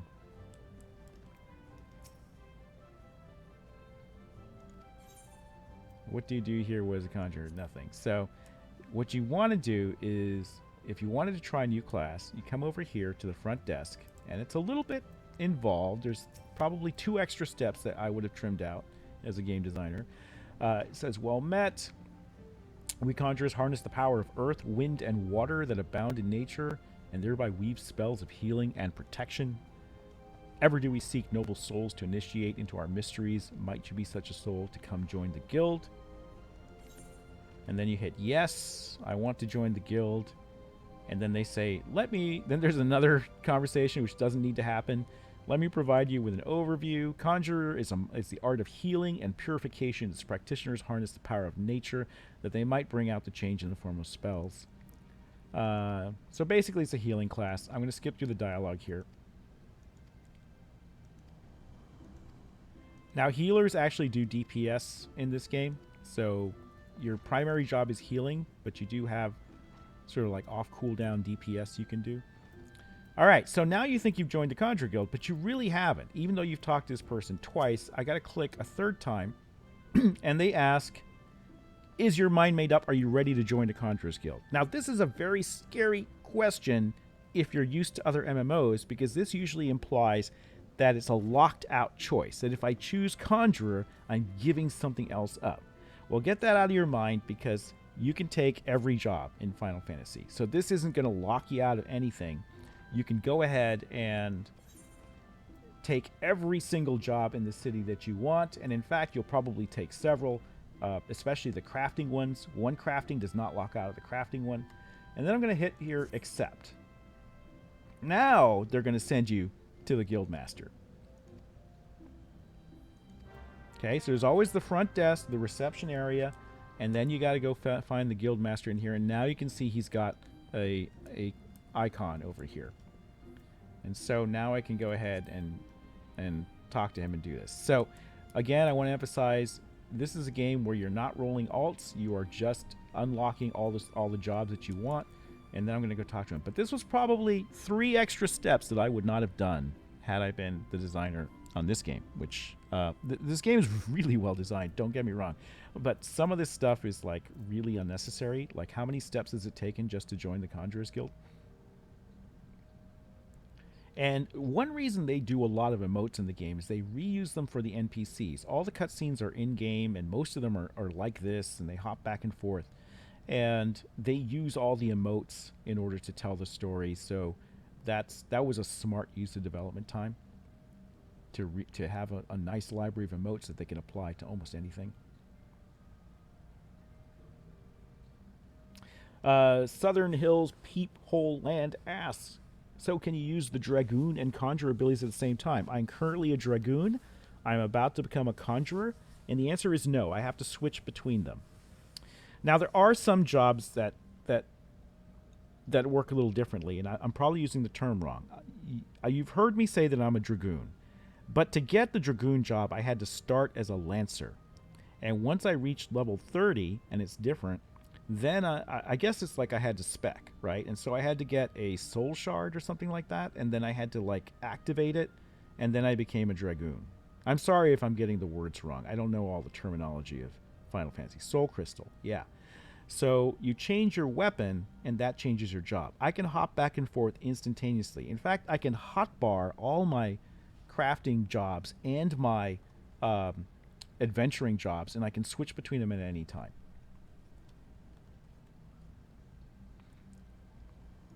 All right, so you talk to him, and he usually has a test for you. He's like, if you really want to be a Conjurer, go do this for me. So there's usually and that will start the chain of job quests, which I said are very important, because you cannot unlock your other abilities without all of them. You get them through leveling. You get your additional abilities, and they get pushed to you as you level up. You also get key abilities unlocked by doing the job quest. So if I'm serious about being a Conjurer, then I can do this. Pyro8282, why am I a maid? Because this is my parody of VTubing, and it was VTubing at first, and I missed the hot tub meta. So I'm one trend behind. So I gotta add hot tubs next. Do I have my Neko ears on?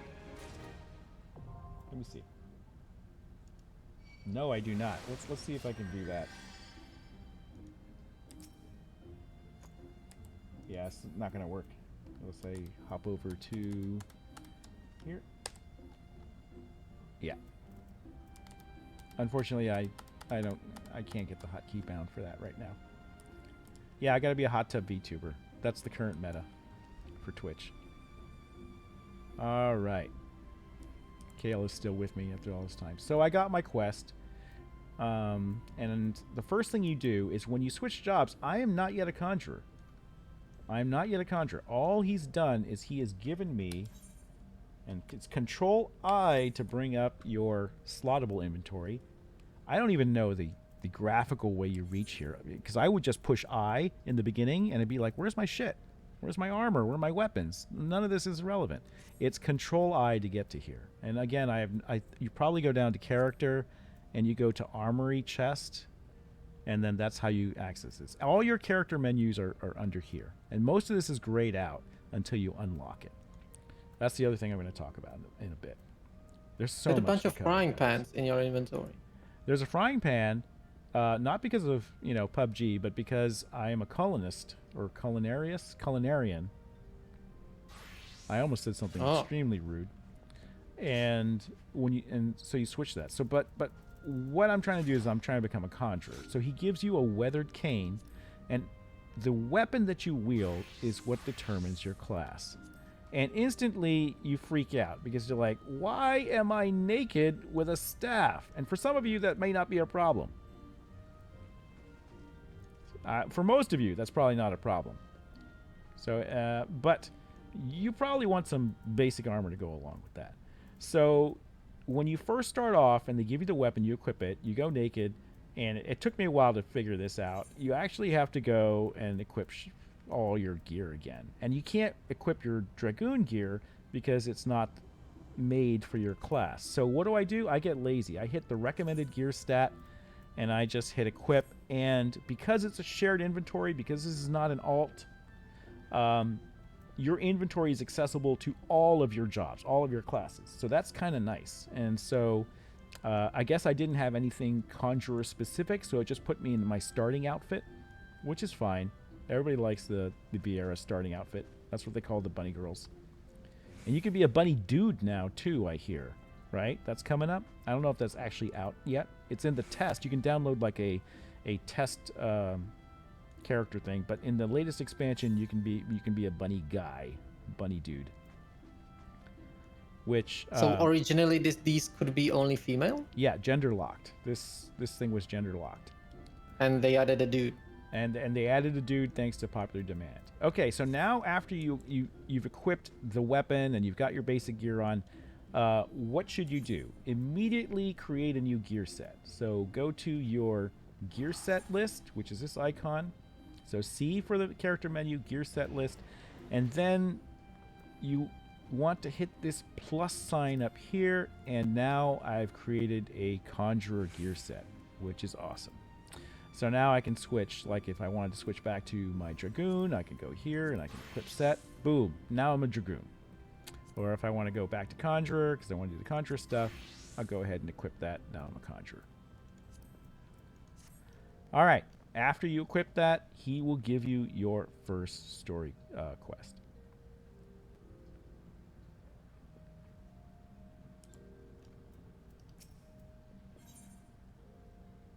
And this is the quest UI. It's pretty basic. This is the XP you get, and this is the currency you get. The currency is called Gil. Low frame rate. I should be in the 40s or 50s at 4K. I'm running 4K. You know, WoW, we were satisfied if you on low-end systems as long as you could get 15 frames per second. We thought that was okay back then. Well, it's still, 4:3 aspect ratio. You were like 800 by...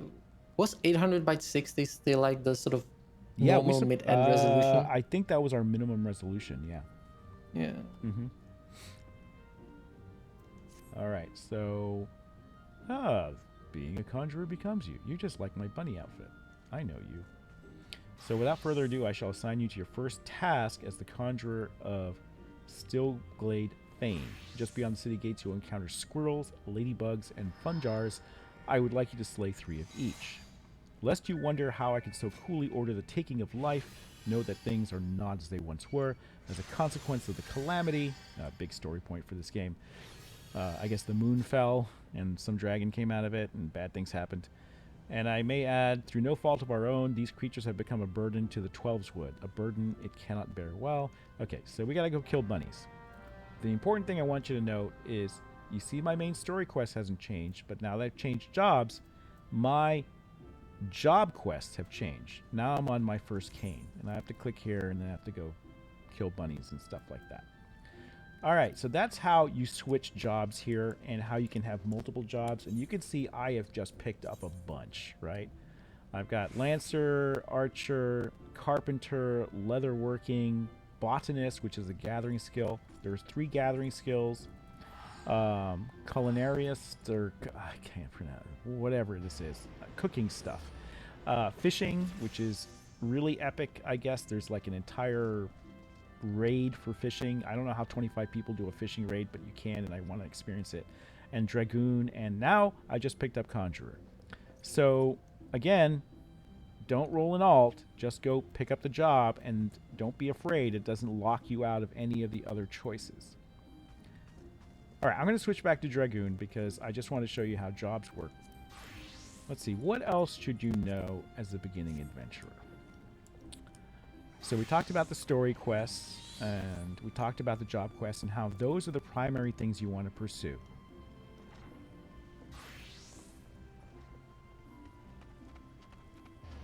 Now, that said, there's a ton of other things you can do. don't get overwhelmed. And if you ever get confused, let's say you start picking up quests all over the place, and you end up with a journal like mine, which is just all spammed full of all this crap, just look out for your story quest and your job quest. That will keep you true. That will keep you on the path. And that's probably the most efficient way to XP your first time through. And, oh, one thing you'll notice, when you switch your job, notice my story quest stayed unlocked. You don't have to repeat the story and unlock it for every single job you take. And that's really important. You can replay the dungeons and stuff along there, the story quest. But you get all the unlocks and you get all the advantages of that. So you don't have to like completely repeat the leveling and unlock process for each job, which I thought was really nice. Okay, so these are your quests. And like I said, if you get lost, just follow the story ones. And these icons are important.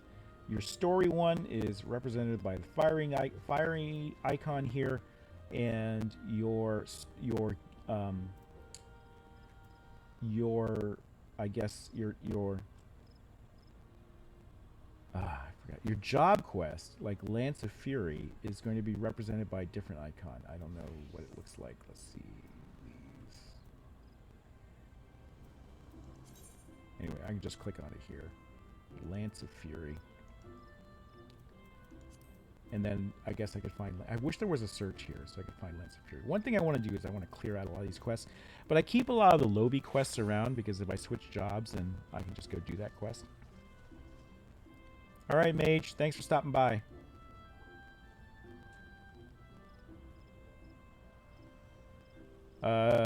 Sniper Joe says, Hall of the Novice is super helpful. I forget what that is. Is that... Where do you get Hall of the Novice? Yeah, I'm sorry about my mic. This whole setup is very frustrating. I've had problems with it ever since I got it, and I'm gonna go drop some hardware on it. Oh, right. The Hall of Novice is right outside the first dungeon in Shastasha.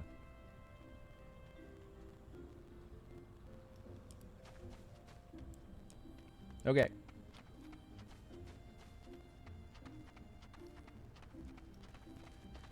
What other questions do you have as newcomers to Final Fantasy? I'm a newcomer myself, so I don't just remember what it's like to be a newcomer. I am a newcomer, so I'll look at chat now.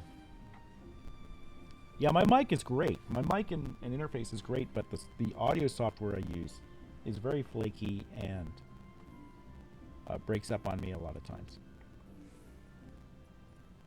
Even though I don't change anything. Like, this was literally working 3 days ago, and it decided not to.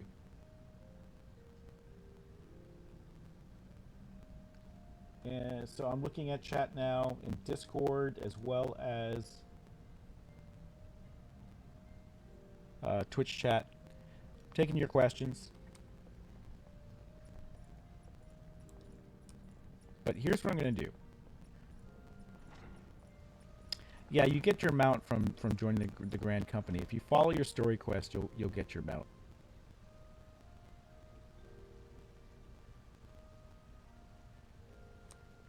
This isn't the current iteration of my VTuber. My current VTuber has jiggle physics, but I haven't gotten that set up yet. Oh, let me explain to you something. See here, these sort of grid-like patterns, that's my inventory. So if I click on the first one, you can see that it's actually my character paper doll. And then these are my bags. And then some of these icons are color-coded, right? And I haven't figured out what all of them mean yet, but I've got 2 weapon coffers here that I've been saving. They'll open it up and give you a level-appropriate weapon, so I figure I have to switch to the job I want to open it up for and then open it up. But you'll see that it's kind of handy how they color-code it down here. And bag space isn't a big problem here. I kind of like how you can just, you get all the bags from the beginning, but once you start trade skilling, you're going to fill up these bags quick. And so they give you other options. I can actually pull up my Chocobo inventory, which is your mounts inventory. So if I go over to character and I can access my saddlebags, then you can see that I have additional storage here, which is already looking pretty full with my crafting gear. And you can also have retainers. So if there's a bell, I think at a certain level you get access to a retainer, which is sort of like your minion to carry things. Yeah, the inventory won't be a problem. You don't pick up a lot of trash loot in this game. The inventory won't be a problem for you until you start crafting. And retainers are kind of like mobile... I don't know, what would you call them?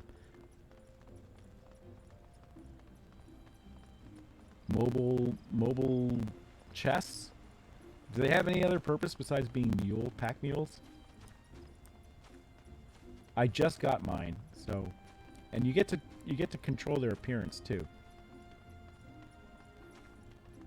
Oh yeah, they also sell they'll sell items for you. They are market board vendors. Yeah, that's another important function. I haven't explored that too much yet. Shoot, I'm already lost here.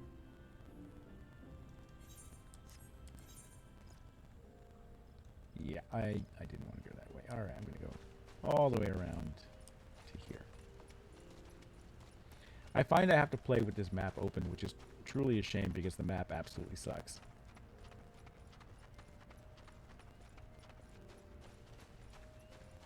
I mean, as long as it can be part of the ambience, right? If you have something like an ultraviolet, you can just shove it into the corner and don't bother.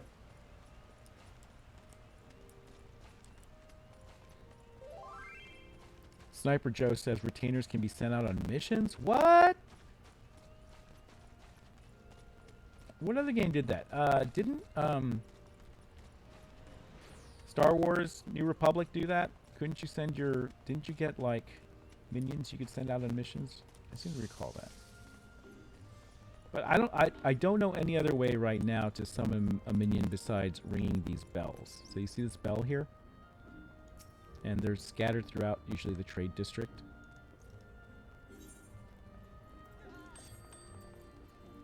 Alright, this is my minion. I got to create the look of my minion. It's just like the character creator. Swotor, yeah, Swotor had stuff. So entrust or... So I can do a bunch of things. I can entrust or withdraw items, entrust or withdraw gil, which is money, sell items in your inventory on the market. So what... So like I can give her stuff. Like, here, take my... Something I don't use much. Take my... no, I kind of want all this stuff. Here, animal hide. Take my animal hide. And if I quit... Oh, so it dismisses her if I quit. So she won't follow me around, right? I gotta resummon her. Why is the thing guilt tripping you when you dismiss it? I don't know. I dislike when Sell games do that. items. Oh, so I guess they can sell items for you too. That's pretty cool.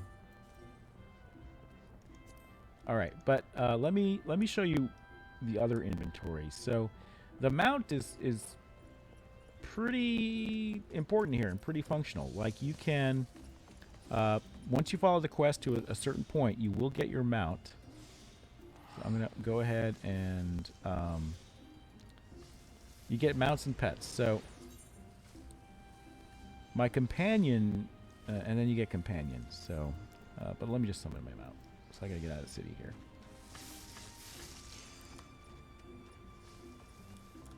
Maybe I could just teleport over. Yeah, in your in-room, you also get armoires and things like this for storage of glamour stuff, and there's a lot of storage in this game, and it's spread out all over the place. Yeah, there is a new skin that will be dropping for Ember that will be released later this afternoon, and I'll probably pop into a quick chief chat for that.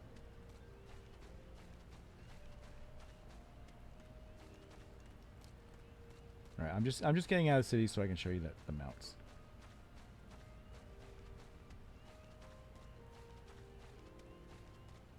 Yeah, I already showed the mount saddlebags and how you can do that. Yeah, if you start trade skilling, your inventory is going to fill up for sure. Mine's already full almost. But before I started trade skilling, it wasn't a problem at all. All right, so I can go ahead and summon my Chocobo mount, which Final Fantasy fans know that very well. And of course, it works just like a mount, right? You're like, woo, okay, I have a mount. But you can do something more. Your Chocobo is pretty important because let's say you're soloing. You can actually summon it as a sort of battle companion. And I think I have to use Gishal Greens for this, which you can buy from a vendor. And if I do that, now I have a Chocobo that will actually fight alongside me, like a pet. So there's like everyone gets a pet system in terms of the Chocobo. So I guess summoners and stuff have real pets, but and you can glamour your Chocobo. And you can see that I have different stances. I can put them into free stance, defender stance, healer stance, that type of thing. These stances aren't all available to you in the beginning.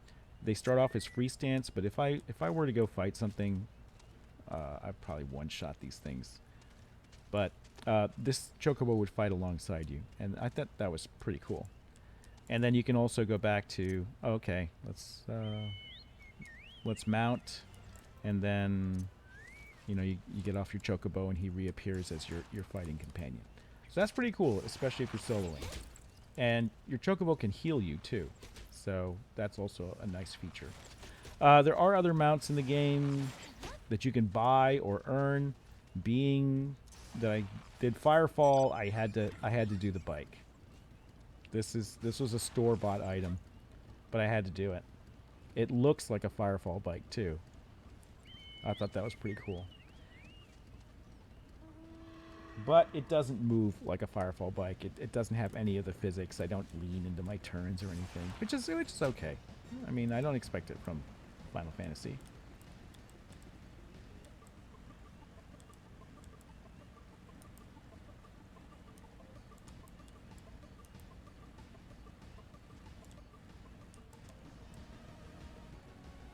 There you go.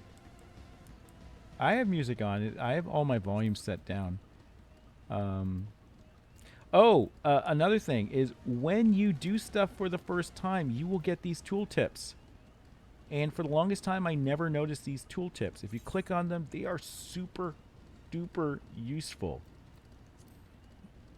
Better than the YouTube videos, which will go on for 20 minutes about a feature when you can get it in 3 tooltips here. Don't forget to read these green bubbles when they appear, and when they close out, they disappear. And I think you should be able to get them back. Do you guys know how to get them back? Hey, Stan, welcome. Yeah, Asmon. Oh, you just came from Asmon's stream? How's he doing? Is he still playing New World? I expect he's going to be sucked into that game for a while.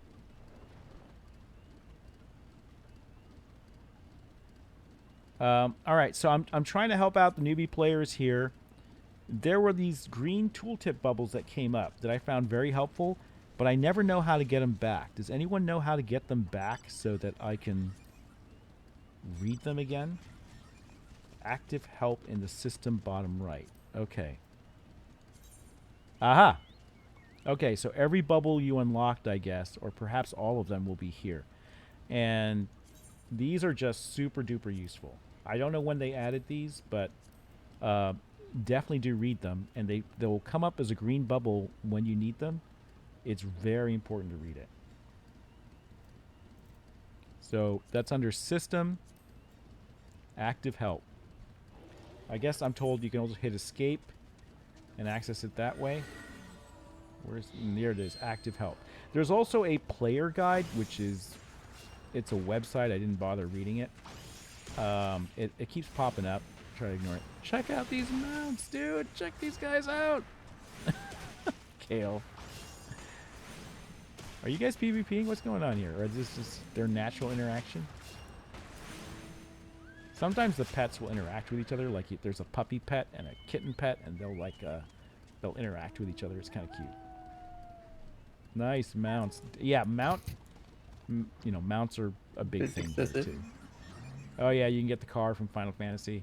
This is like the only 4-player mount I think in the game. I think it flies too. Yeah, there you go. The literal car, like what? Well, yeah, it's from Final Fantasy. I Which one never is played it? any of these. It's the one where it's like 4 dudes in a car going around everywhere. Final Fantasy 15. Yeah. Really cool stuff.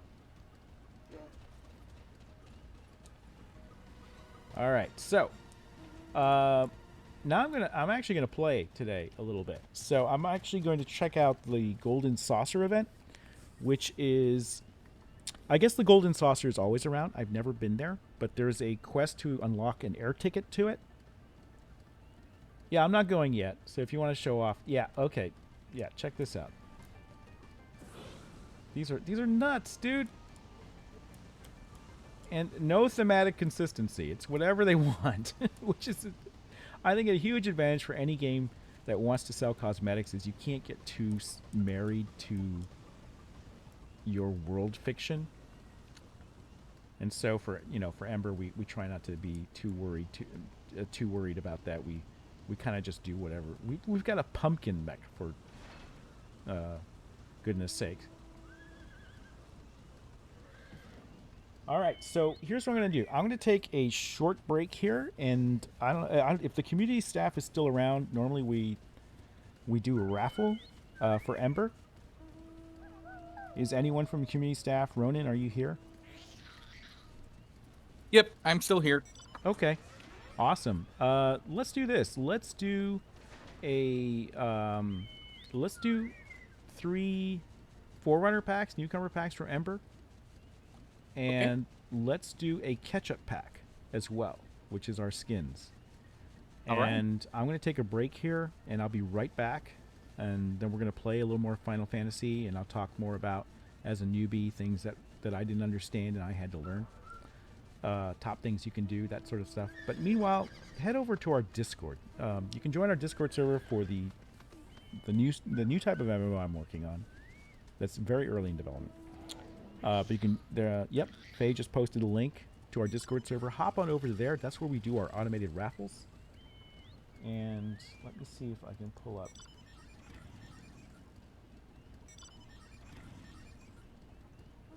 I can sort of pull this up. Yeah, that's not working so well right now. Yeah, go ahead, Ronan. Let's do the raffles, and I'll be back, and then we're going to do some gameplay. Okay, now everybody over there on Twitch, I hope you can hear me. If you can, please join us here in the Discord, because this is where the raffle happens. If you're not on the Discord, you can't enter. And if you can't enter, you don't have a chance to win your prize. So come on over here. See if we're getting any people popping in. Oh, it looks like there are some people coming. All right. You got quite a few.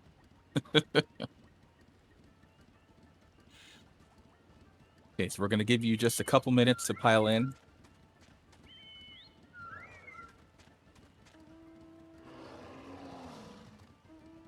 Now, how many Final Fantasy fans happen to be here today? Did anybody recognize that motorcycle? I see a couple of you know where it's from.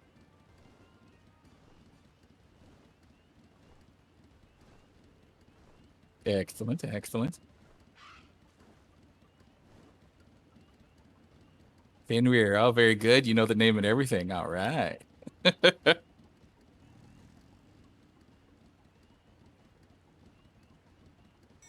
Sweet. I love that bike. I'm a big fan.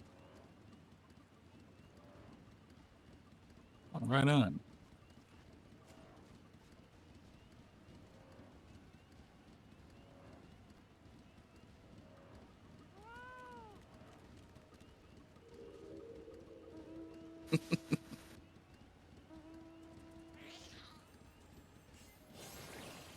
Yes. Now, I haven't played this particular game, so I wonder, does that mount have any kind of little animation that opens up the sides to show us the swords in there or anything like that? Oh, when it flies. Okay.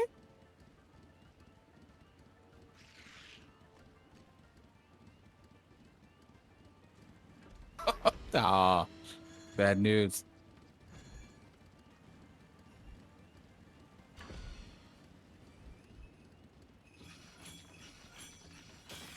See if people have still okay. I think we've slowed down finally. Everybody who came in seemed to have come in. So what I'm going to do here, guys, is I'm going to let you know what the raffles are and how they work. So it doesn't show the swords. It's so sad. So there are various packs that you can get here for Ember. One type of pack that we're going to be giving out here, or raffling off, is the Forerunner pack, which is a part of our current promotion, and it gives you access to the playable builds if you get it. So you'll definitely want that. It comes with a few other things that we'll point out to you on this on a little graphic soon. But the big important thing I want to make sure you know is if you get a Forerunner, it gives you access to playing the Ember builds that we currently have up. And the game is still in early dev, but it's very unique because it combines the open world massive aspects of an MMO. And by that, I mean tons of players, not just a couple, not a small co-op game, but like tons and tons of players. We've had up to 100 in game before already. And also with the skill-based, high-speed, flying action of a shooter. So it's not the kind of thing you're going to find elsewhere. It's very unique to what we're building here. So hopefully you'll get a chance to come in and check it out and enjoy yourself. So first things first, let's show you how the raffle actually works. We're going to do a test one here so everybody gets the chance to see it. And the test one will go like this. You'll see a little sentence from Faye. You'll see her name's in purple. Underneath that, you'll see a little sentence from the Ember bot, which is our little bot here in Ember. And underneath that, you'll see an emoji that is a notepad with a pencil on it. You're going to want to click on that one time. It puts you in the running. You'll know you're in because it turns you blue. Well, it turns the notepad blue. Now, don't click it twice because it'll take you out. I guess you could click it 3 times, but you get the idea. All right. We're going to go ahead and run this test raffle. And remember, it's just a test. So this is just to make sure you know how it works. The only thing you win from it is you get to be thanked from our community coordinator, from Faye herself. She'll say thank you, which of course is priceless. All right, Faye, when you're ready, let's go ahead and do this test raffle. Oh, and folks, please do not post while the raffle is up, because if it scrolls off the screen, it'll be hard for other people to join, and that would not be cool.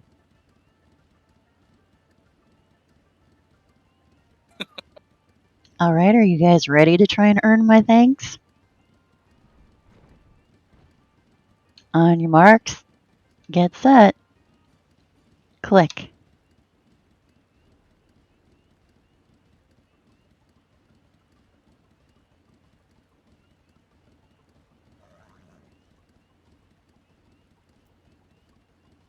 And there it is, folks. Hopefully you see the little notepad. Don't forget to click on it.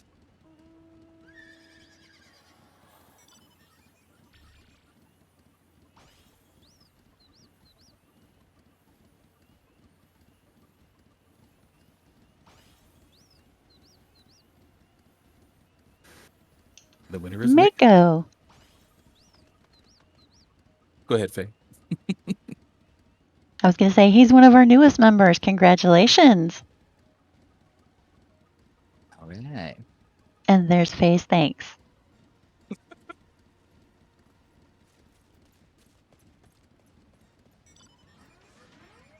Right? We are doing raffles right now on our Discord server for Ember, which is an MMO I'm working on, which is mech versus kaiju stuff.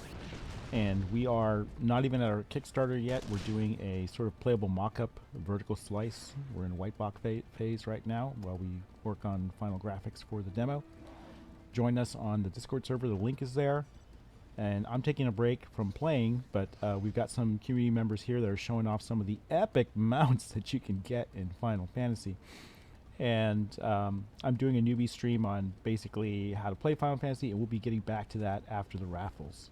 So while I sip water and rest my voice, please join us in the Discord server and participate in the raffles, and you can be part of the Ember community, which is really awesome and friendly, just like I find the Final Fantasy community. All right. Hey, Schmucky, I'm doing good. Doing good. Okay, let's do the first Forerunner raffle. Now, guys, when you see this raffle, you'll also see a graphic that shows you what stuff comes with the Forerunner. As I said, it will give you access to play our current early build, And you'll want to do that because it's awesome.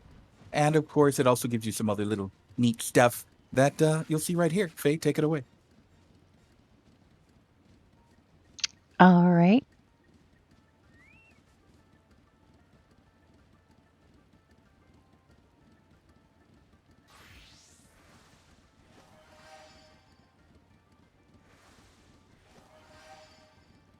Give everybody just another minute here to hop in. Yeah, Forerunner packs.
All There are right, is so everybody many ready? mounts. Yeah, sorry, I just had to say there's so many mounts. But we're in Discord right now. Let's do it. All right, everybody get your clicks ready. This is for that Forerunner pack you see the image of here in Discord. On your marks. Get set. Click.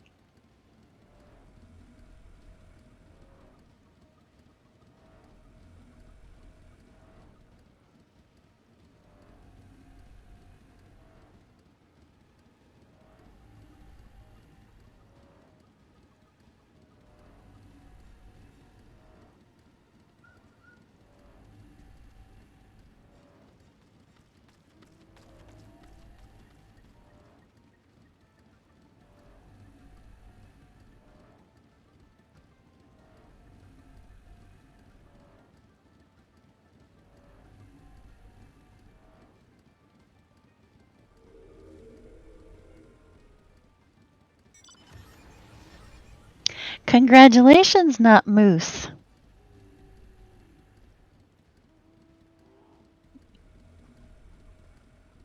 Not Moose. I'm sure there's a story for that name that I want to hear at some point. All right, about 30 seconds, we're going to do the next raffle for a Forerunner.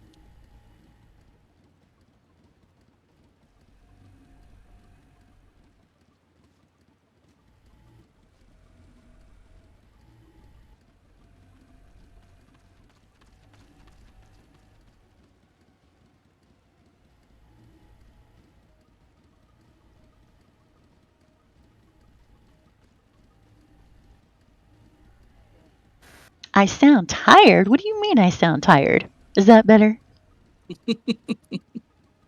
I'm just trying to remember to talk slowly so people don't get lost or miss anything. I tend to get too excited, you know? All right, you guys ready? On your marks. Get set. Click.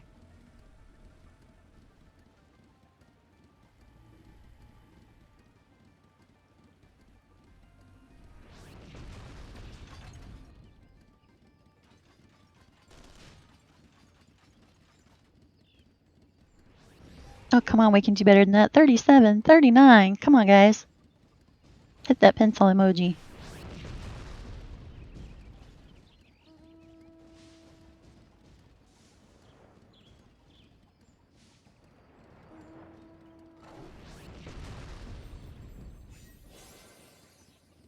Release the Kraken. I mean, what? Congratulations, Kraken.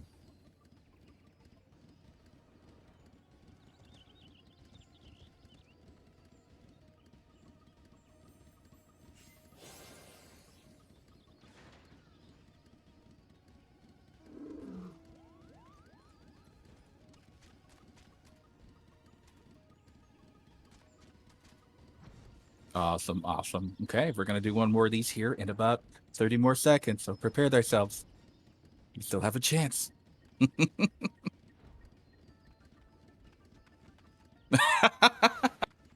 I'm sure the speed will pick up at some point.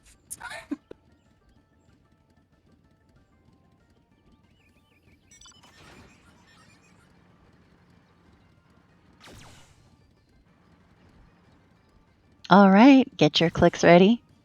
On your mark, get set, click.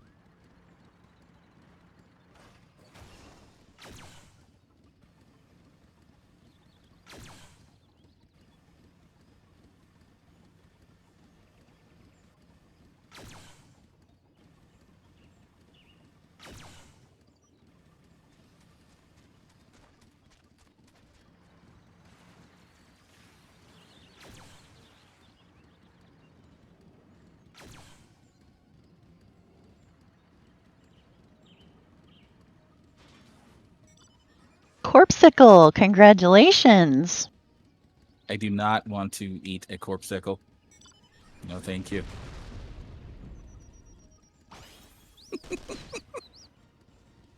Creepy. And that was 3. That was 3. All right, next up, we're gonna do a ketchup pack. Now, is anybody in here a fan of ketchup packs? Does anybody know what to do? There it is. Let's see the ketchup. Let's see the tomatoes. Show your appreciation for the amazing skins that we have been seeing here in Ember for the past several months. So those who don't know, that's what a ketchup pack is. You see, for the last several months, we have had an Ember specific patron thing that you can sign up for on myember.com. And every month there is a brand new skin that you receive for being part of that. Now these skins range from something for your mecha, which we call omniframes, maybe something for your thumper, maybe something for a weapon. But our most popular, of course, we have those for your husbandos, but the very most popular are those for your waifus. The waifu skins are the lion's share because they are the ones that, well, it just boggles everybody's minds. They catch the world afire. They are beautiful, wonderful, and super nice to look at. Matter of fact, we're going to show here a graphic of all the skins. Do we have the latest one ready, Faye? I do. I'm going to post it in main lobby media as well as the main lobby so everybody can keep looking at it afterwards. Excellent.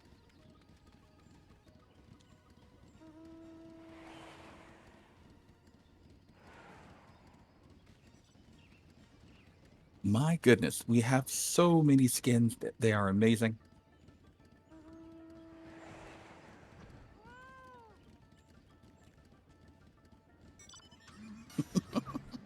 So what's going to happen here is if you win this next raffle, you get all of those skins.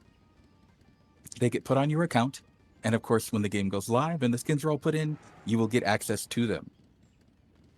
Please pay close attention to all the different ones that you get there. One of them is the best one. I won't talk about which one that is, but there's clearly a best one among them all. All right, guys, you ready for this?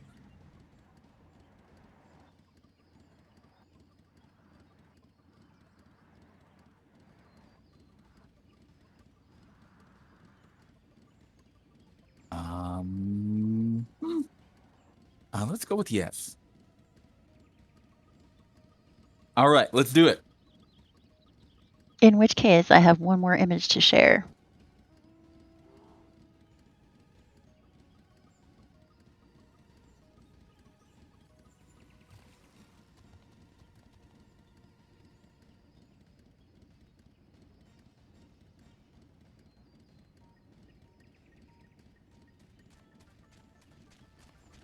This is the current skins. It includes the Solutia skin.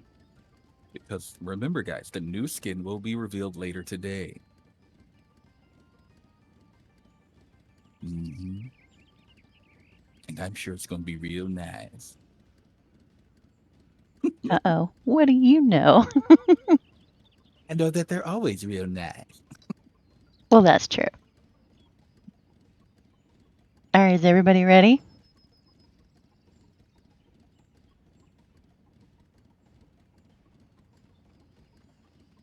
You've joined the official Umber Discord, Admiral Oreo. Admiral Oreo used to be known as Captain Cookie, but he kept moving up the ranks.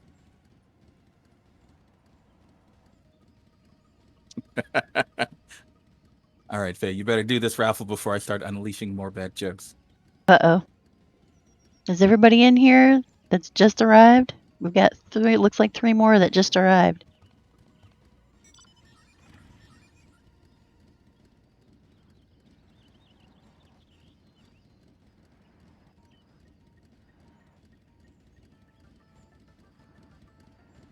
New people popping in. I guess they heard about the skins. Skins. While we're waiting, I'll post it again over in Main Lobby Media with the update. Cool. Now, how many people in here have been waiting for the ketchup pack? Who's in here who's been waiting for some skins? Who's in here who has a few that they missed that they want real bad? Maybe they missed the opportunity. The time has passed and they're hoping, just hoping that they'll get that chance.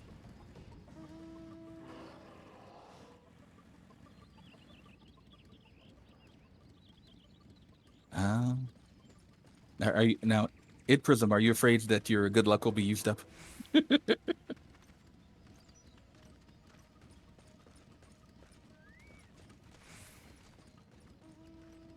Oh, I follow that.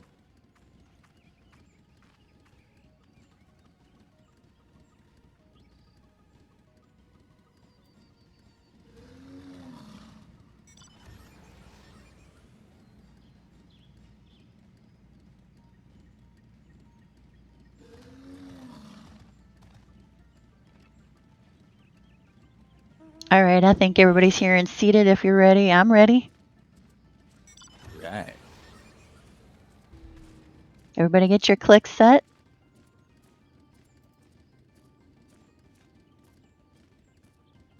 Yes, I can confirm you're not a movie buff. Everybody get your clicks set. Ready? And go.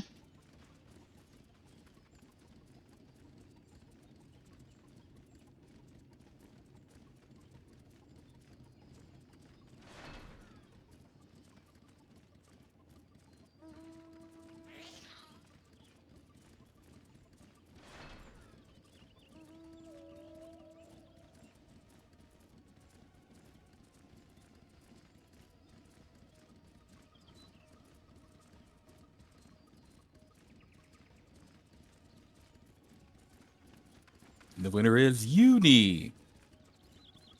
Congratulations, Uni. You win a ketchup pack.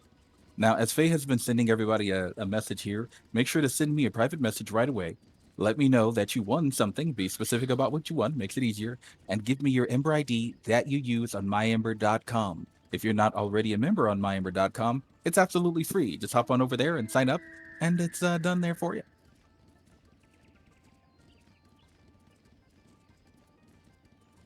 All right, congratulations all the winners of the Ember raffles. Nothing to do with Final Fantasy, just a game I'm working on. But it's my vacation day, so I'm playing Final Fantasy and I'm streaming Final Fantasy. And the community here, the awesome Ember community team is here doing raffles. One of our devs is here. Harry is here. I don't know if he's still here. And the community team is in Final Fantasy with me. They are showing off some of these incredible mounts that you can get in the game. And we've seen the car, we've seen the whale, we've seen the giant beast thing. We've got Monsters Inc. over there. Who's got the bed? That one cracks me up. Who has the bed mount? Does anybody have the bed mount? I saw that the other day, and it's literally like a bed that someone is sleeping in, and it flies around. I mean, it's just crazy. No consistency. That's okay. Bed knobs and broomsticks. Yeah.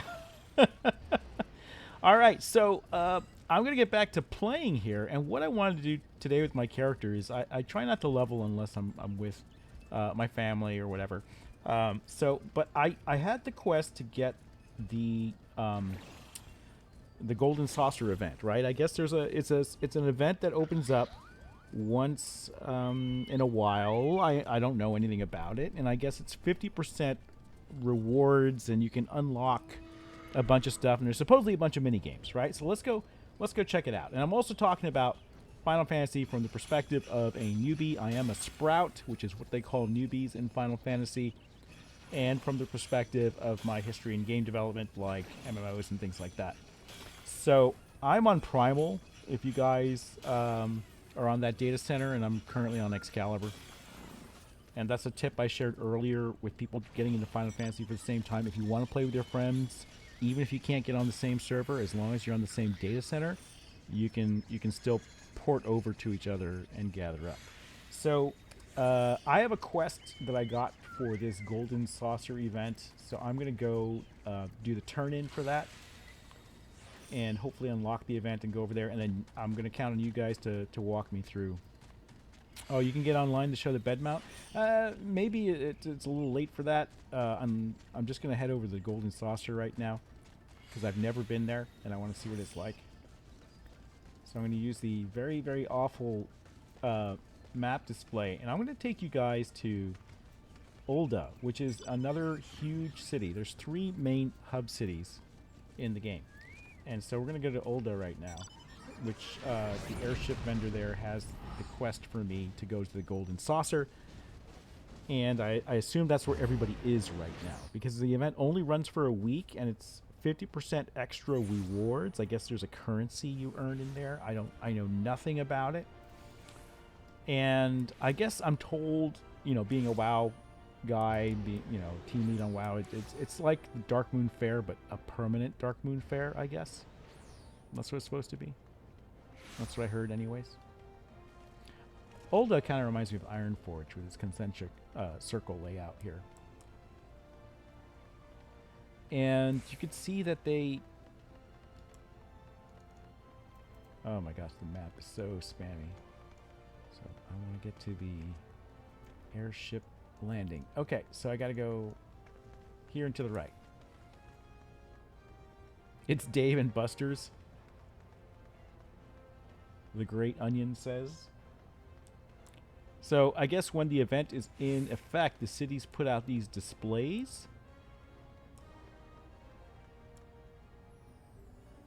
I guess this is for the Golden Saucer.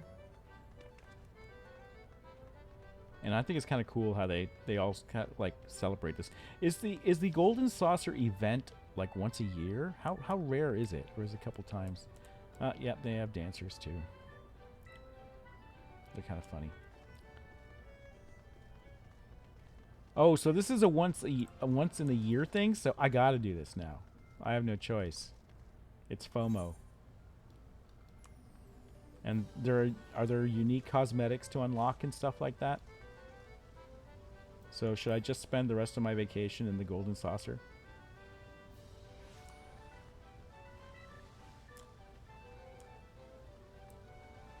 I'm trying to figure out where to get to the airship. So let me open the map. To upper level.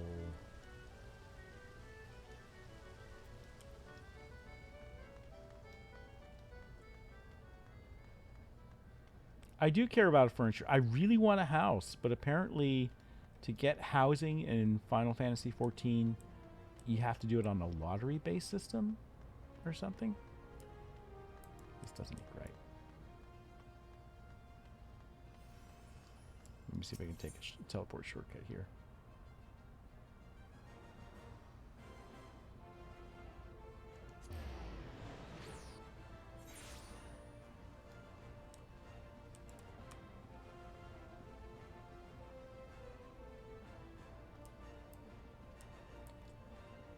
Okay, so yeah, I have a quest, and I guess it's a once-in-a-year event, so everyone's going to be there. Let's see how busy it is.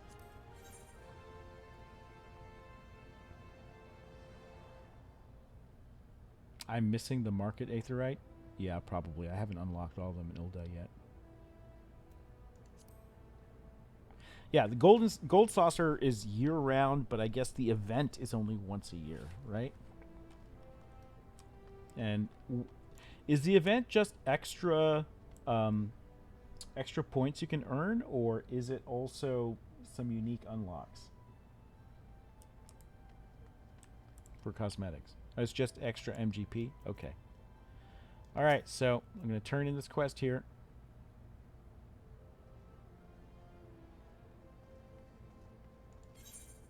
I do have a ticket.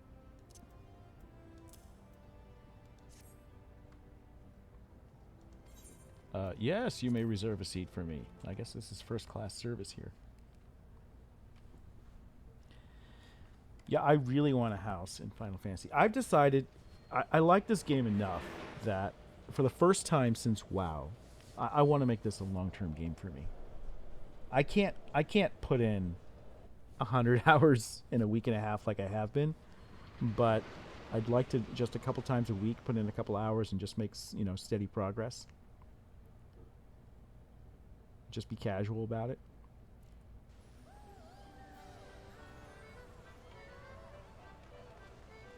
Okay, we have jugglers. That's how you know you're in a quality Dave & Buster's. Thank you, Glocka. I can get an apartment. I don't want an apartment. I want a real house on a real plot of land. So I need millions of gills. I have a plan. So if there is an item that drops, I think it's a cosmetic item in the Deep Dungeon, which is kind of like a really cool procedural dungeon that's 50 levels and kind of looks like retro throwback Final Fantasy down to the UI. And there's supposedly a cosmetic there. If you play it long enough, if I were to like just grind something that sells for like 60 million gil, but even then, even if you have the money, you're not guaranteed the housing.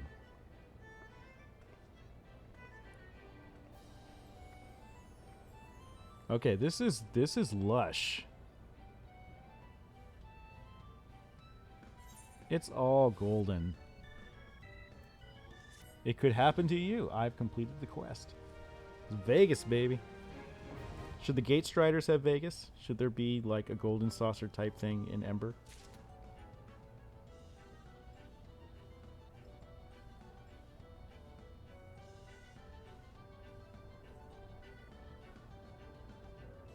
Oh, I can add the teleports to the hotbar? Thank you, Not Moose.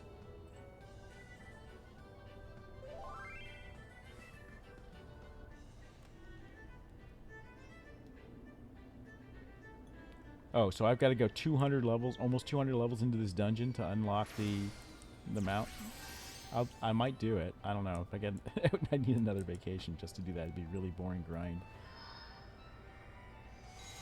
Okay, so these blue icons are usually important. When you see a quest giver with a blue icon like this, here's another starter tip for you. Remember I told you can kind of ignore the regular quest icons, just follow your story quest and your job quest? The blue ones are important.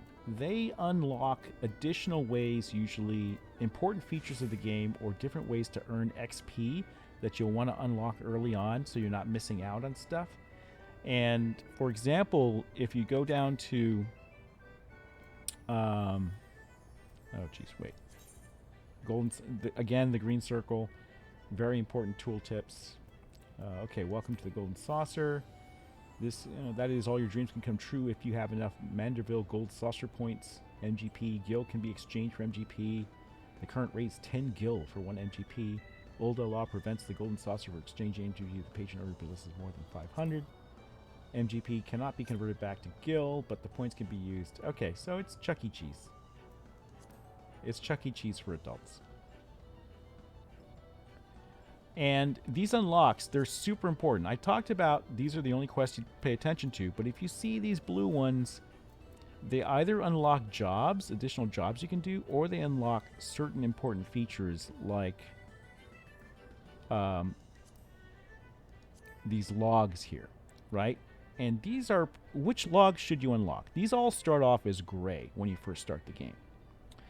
But a really important one to unlock, I would say, that you get from one of these blue quest givers in your starting city is the hunting log. And maybe this is a story unlock. I forget exactly how you unlock this. But you definitely want to Google it up. The hunting log is sort of like, if you kill these monsters in these zones, you get an XP, you get a huge XP bonus for them, and then you get ranked up. And then you can unlock the next log to go hunting in. That's a really useful way, especially if you're starting on a new job and you want to like level through stuff. But this, in general, while you're doing your story and while you're doing your job quest, unlock these logs. And the way that you unlock these logs is you follow the main story quest, but there's also some logs that you unlock by these blue unlock quests. And the ones that I would recommend are definitely the hunting log, the challenge log is also super important. And I haven't done these yet. You want to unlock the challenge log early because it's sort of like a mini achievement system. I mean, they have their own achievement system, but these are like, you know, complete 5 dungeons and you get a reward. You can see I've only done 2 out of 5 once I unlock this log. I've actually done 1 or 2 more, but because I didn't unlock the challenge log until later, I didn't get it. So you want to unlock the challenge log as early as you can because that's like free XP. And the hunting log is super important if you want to efficiently level. And the other ones are kind of optional. Sightseeing log's kind of fun. I hear it's like Guild Wars 2. Basically, you have to go to... There's a riddle. You have to go to this spot of the map, and then you have to usually trigger an emote or something. And it has to be sometimes a certain time of day. Sometimes the riddles are really obtuse, and I recommend Googling them. But if you like doing exploration, sightseeing, this is kind of a cool way to do it. And I hear Guild Wars does something similar. All right, but we're here to do Golden Saucer. It is a 1-week only event, and so that's why we're here. The Golden Saucer is available year-round, but the 50% bonus is only once per year, and it lasts for a week. Okay. Your wildest dreams are but a card or chocobo's beak away from coming true. If this is your first visit, nothing would please us more than give you a full tour. And then you get a gift for the tour. Okay. Proceed to the main counter. Talk to the receptionist.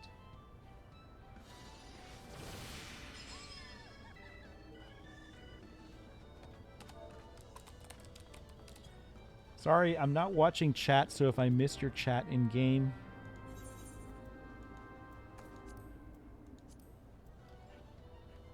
I apologize, but you know, I'll try to interact, but I am on stream, so it's difficult. All right, so I've got a quest here, right? Okay, they got bunny girls. Is this game made for me or what? Did they know I was coming?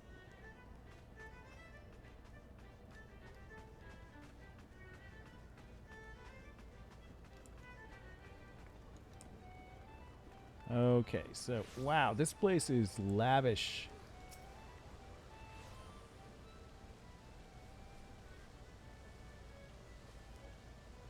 Okay, welcome, welcome. What are gold saucer points? But please look to your left. You'll find Chocobo Square, home to the Chocobo Racing Circuit. Okay.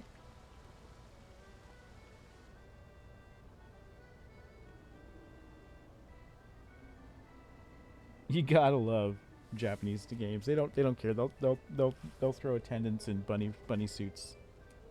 They don't give a damn. That's awesome.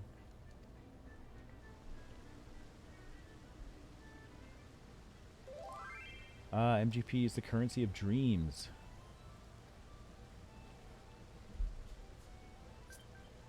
Oh, you can buy the suits? Okay. Well, I'm sure there's lots to spend the gambling money on.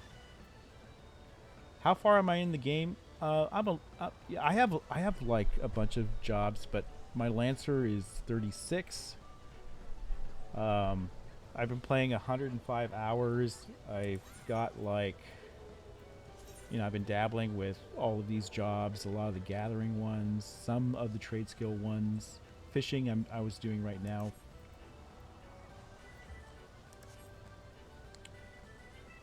Okay, so I guess we're going to talk to this guy. He looks important. He's got a blue quest marker over his head.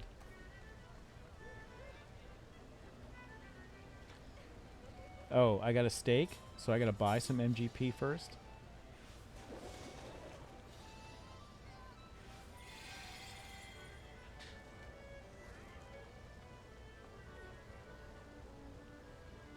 Card square to the southwest.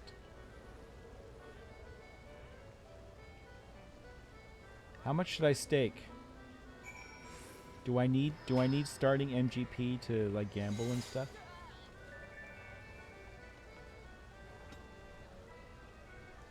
All in?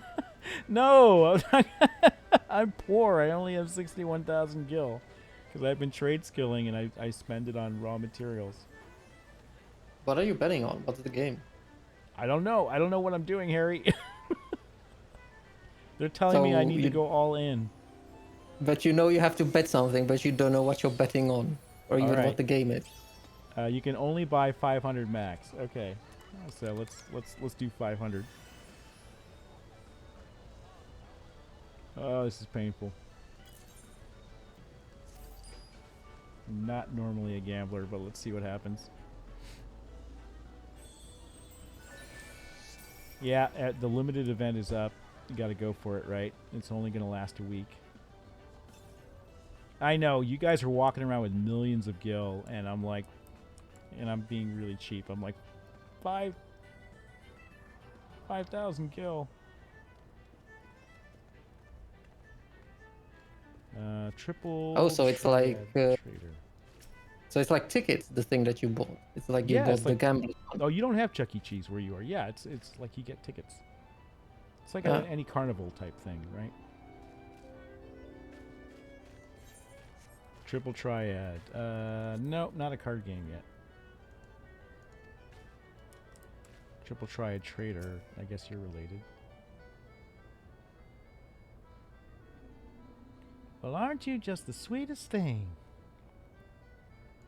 Thank you. Oh, gosh. Is one of these blackjack? I hear there's Mahjong, which I have no idea how to play, and I feel like a bad Asian for not knowing how to play Mahjong. I only know... I think that was a game on Windows. Like, I think one of the versions of Windows ship with, like, Mahjong as one of the sort of on-seat games. Triple Triad. Okay, so Sniper Joe says Triple Triad is exactly the same from 8, and it's actually kind of huge in the game. You can obtain cards from enemies, and you can duel NPCs all around the world. You can even duel each other. Yeah, dude, I was born in Taiwan. I'm half Chinese. I grew up in Asia. I only came to the States for college.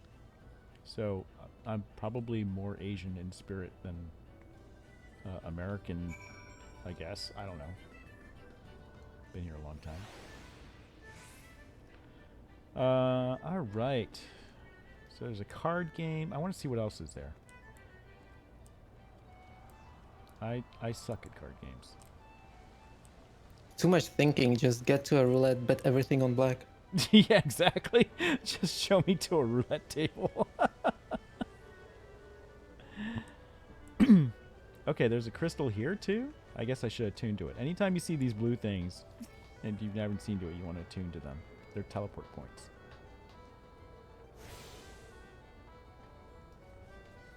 I don't know how to gamble, guys. I don't know how to play craps or anything. Oh no, there's a gatekeeper. Can't believe it's called a gatekeeper. I am lost. Thank you. The proper way to gamble is not to stop when you're losing.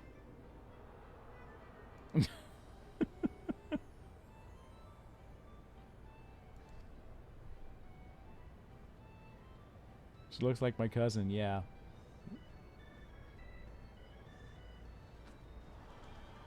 Me and my fellow gatekeepers.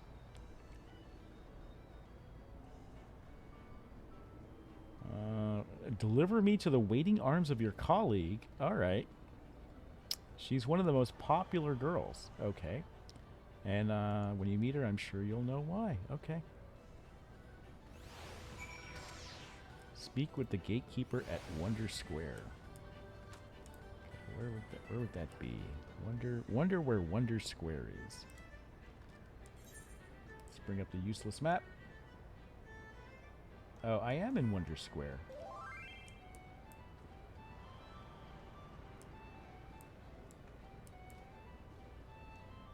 But where's my... Okay. World of Wonders. Scratch It Rich. How many games are in this place?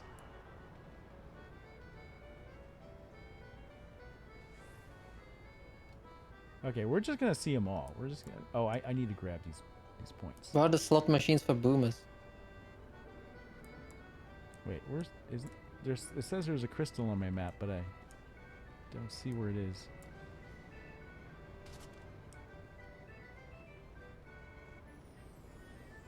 Alright.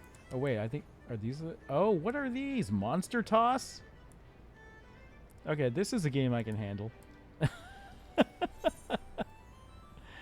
You play around a Monster Toss for 1 MGP, you currently possess 500. Okay, I have no idea. Is this just like Skeet Ball? Oh no, what do I do? Oh, I get it. Great, it's a Twitch-based game. Ah! Ah! I suck You at suck. this. Oh yeah, this is not my game.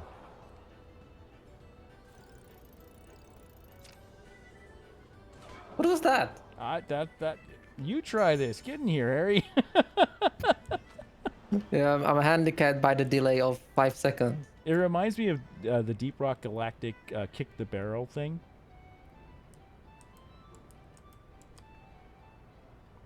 This place is huge. I am showing significant naval. I'll have you know. It didn't help.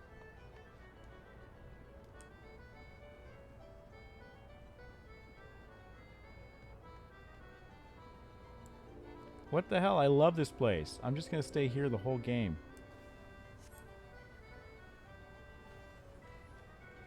Even if I can't play these games.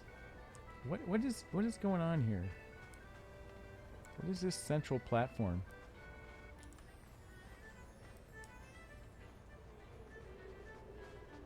I missed the slices, right? Oh no, is this a crane game?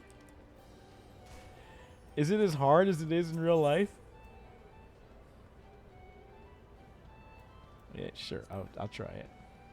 Okay, I can't see anything though. What am I doing? What's the object of this game?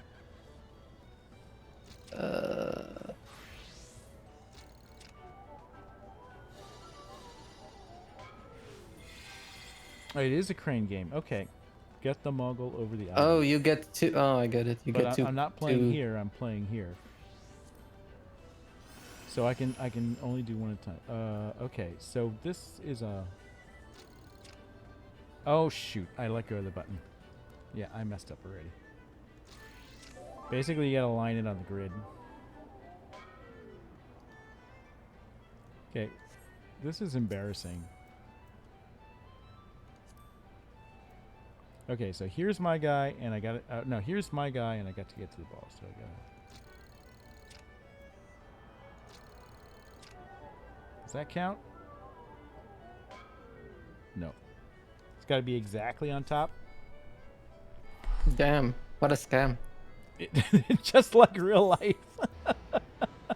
I mean, I don't know. I prefer the honest-to-goodness, rigged odds games that are sort of, at least, you're not supposed to win them. Instead, here you are confronted with your own inadequacy. Wait, I got something, Harry. I got a, whatever a Moogle's paw is.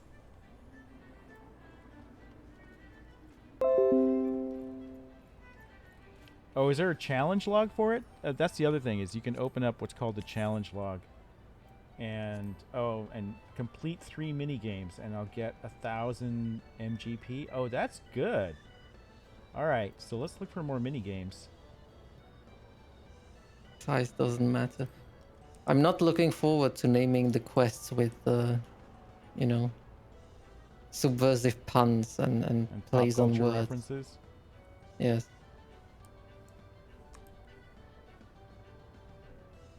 I'm not doing that. I'm not doing the naming. You have to hire someone for that. We'll just make a random a random name generator. Fill it with 80s stuff. All right, what I are mean, the you? 80 stuff is fine. It's stuff like, you know, there was one quest in your quest log that says a cure for what ails you, except it was spelled ale instead of AI. I find those words. I find that Weak. insufferable. It's another timing game. 1, 2. Oh no, that's not gonna work. I'm determined to figure out this timing game and get good.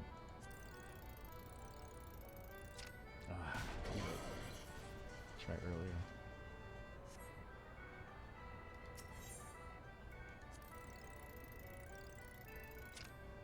Come on, that's gotta be worth it. Brutal! 38 tickets. 38 MG. What is it? MG golden saucer points? Okay. Let's open up my challenge log again. Did I play 3 mini games? I gotta play one more mini game. Unlock that.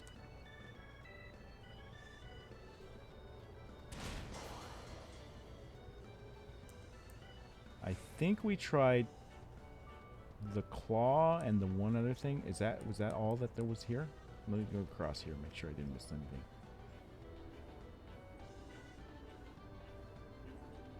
Oh, you can complete the same one 3 times, doesn't matter. There we go. Definitely want to unlock these points.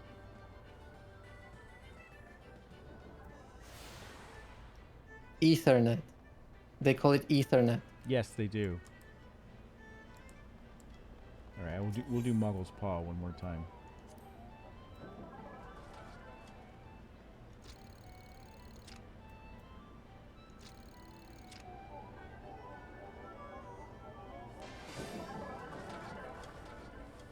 Okay, we got one, and we unlocked our challenge log. The challenge logs are very important, and I didn't know there was one for the Golden Saucer, but if you can unlock this, the sooner the better, because all your activities matter, and you get these bonus rewards for it. All right, we got more tickets now. We start with 500, and we're up, Harry, so I think we should go blow it on craps, right? Sure.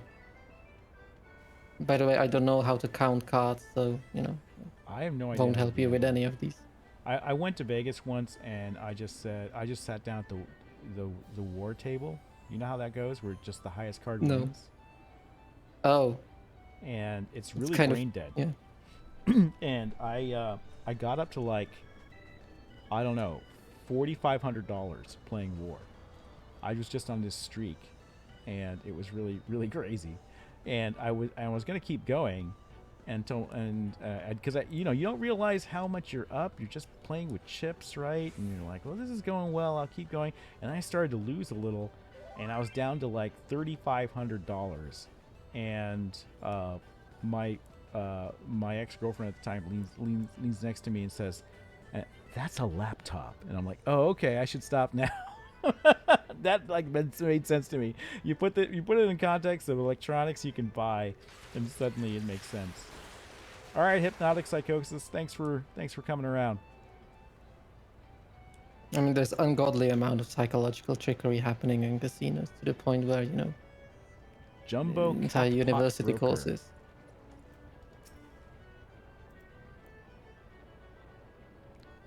Four tickets away. Sure, I don't know what Jumbo Cackpot is. First you purchase a ticket, then pick your 4 lucky numbers. Oh, it is a lottery. And then inscribe them on the ticket. And it takes Yeah, a this week. seems not rigged.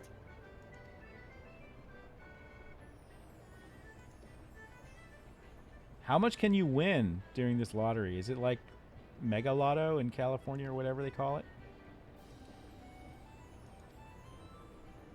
1 million MGP? Oh, well, you know. Easy. That just means I'm going to win. I mean, I'm sure the odds are great. Saturday at 7 p.m. Oh, plus 50%. So, okay. And how many tickets can you buy? All the tickets? It's not even like an on-demand lotto. It's literally you would time slot it to real life time. What? Okay, so I can now purchase the ticket. So do I talk to your compatriot in crime here?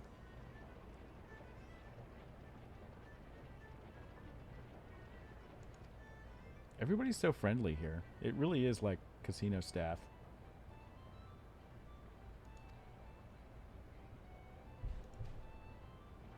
Center stage?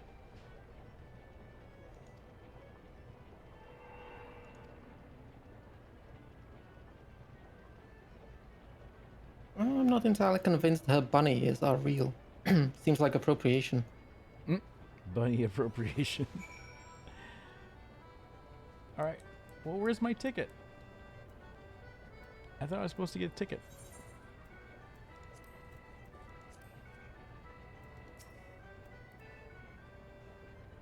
Welcome to drawing number... There's been 411 drawings. It's like the Matrix. This is the 411th iteration of the Matrix.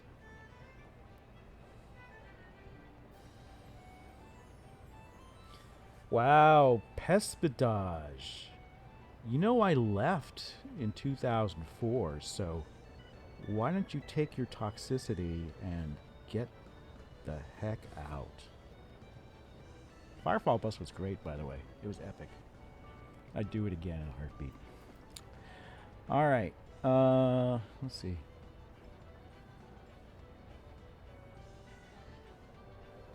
Gonna purchase a ticket.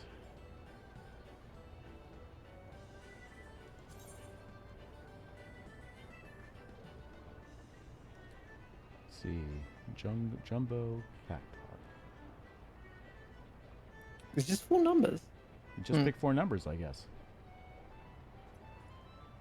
I know. 1111. No. It's never 1111. It's always 9999. What's the number for the luggage? 1, 2, 3, 4. Meaning of Life, 42. And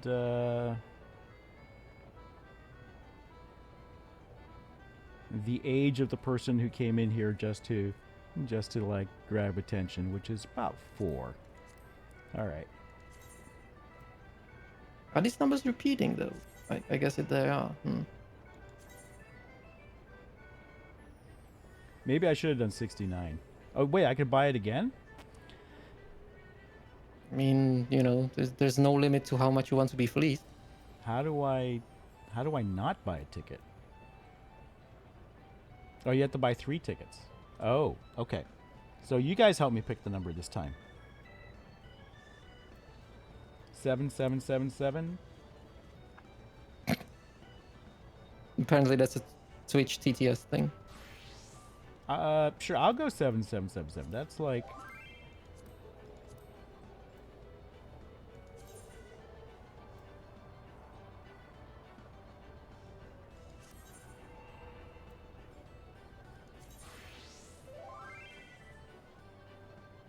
All right. And I need one more number, guys. Wait, 200? Isn't that a bit much? The price seems to be increasing. Wait a second. I thought you have to buy 3 tickets, right? That's I don't what you're know. telling me? I think you can buy up to 3 tickets. I'm not sure if you have to buy 3 tickets because they seem to be, you know, taking quite a lot of your, you know, fake money. I mean, fake money. I'm just going to go straight up the number pad. I'm going to go 85852, and then I need a single digit. Someone give me a single digit. 6. Okay.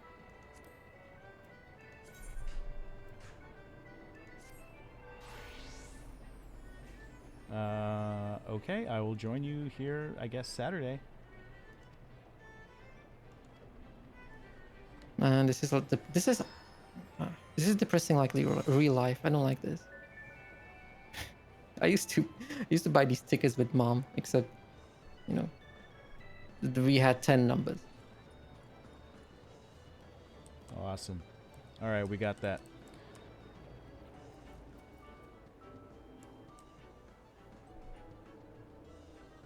Did we get this point? Nope. Tuning.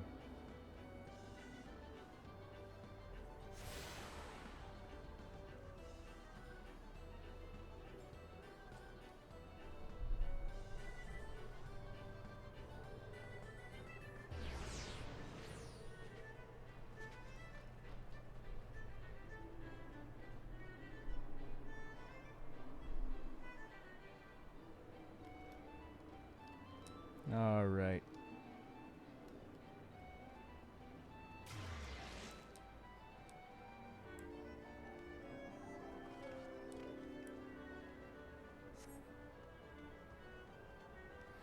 So what did they So say that I what? can do in the center here? They say you can access the center to do something?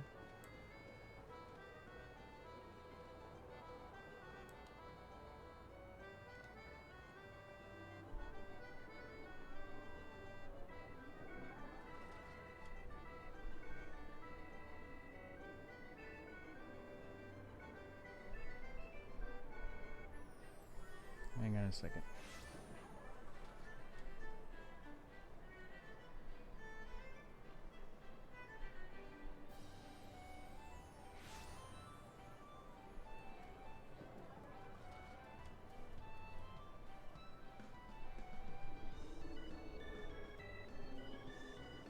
Okay, I just banned the heckler from chat. I guess To be fair, the ratio of those is fairly good. I have to give the community team moderator powers. I haven't done that yet, so I just had to take a moment. Sorry about that, guys. Some people don't understand that I left Blizzard, 17 years ago, and they're trying to like pin all the current Blizzard stuff, on stuff that happened 17 years ago, which is completely idiotic. So, didn't know how to ban someone. I learned something new. So there you go. All right.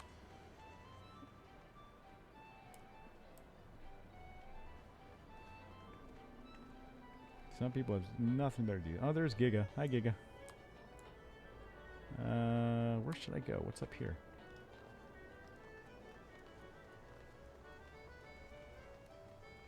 The round square.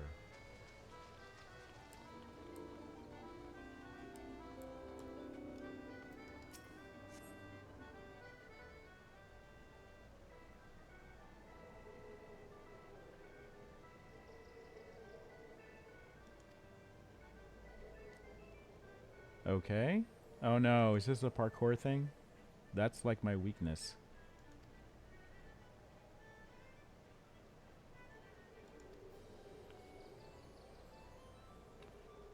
Chrono Cross I only tried for a little bit, stand twice. I was much more into Chrono Trigger. Chrono There Trigger are I no played. laws against child labor. They're Lalafels.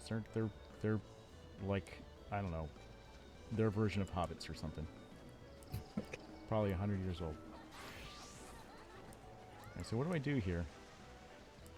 And then there's a quest giver here.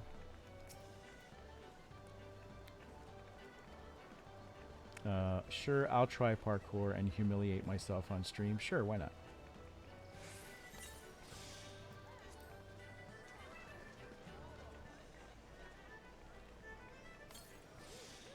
Okay, so I registered for the duty, so does that mean it's in my duty log?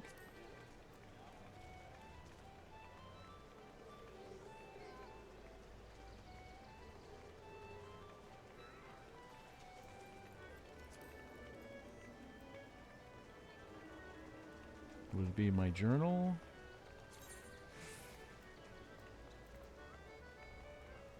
Apparently Prepared to there's lose a gamer line. cred. I'm gonna be Tim the Tat Man here in a second. Oh gosh, where is the quest?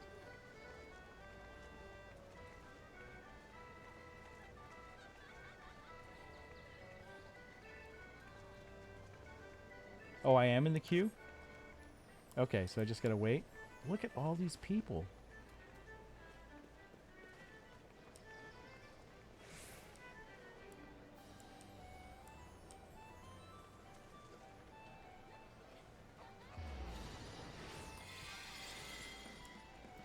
Oh, here it is, Leap of Faith.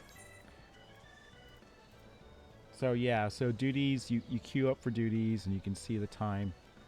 And you can withdraw from a duty too. If you're in a group duty finder, don't like get up and get a drink and come back, because if it expires on you and you don't hit accept, you get a penalty for abandoning the group, I guess. I learned that the hard way.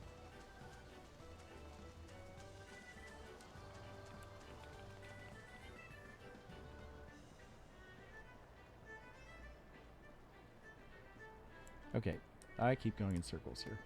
I guess that's the point. It's the golden saucer. I'm going to go up the stairs next, I think. Let's see what's up there. Where's the chocobo racing? I want to try that, unless I get pulled into this queue.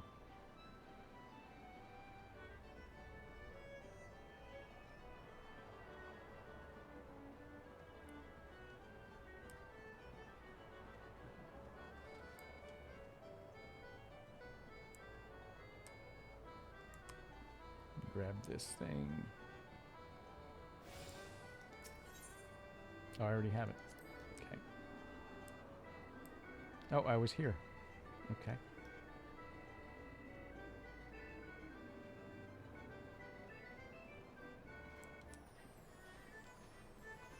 There's a quest chain for the racing?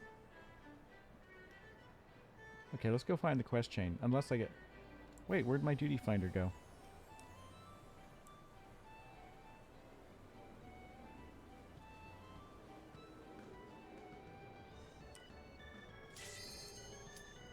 Alright. Leap of faith, commence.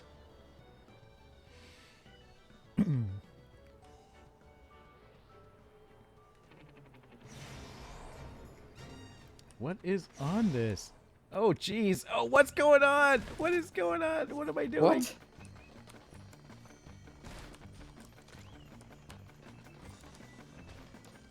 Oh, this is... Is this like Fall Guys? This is like Fall Guy.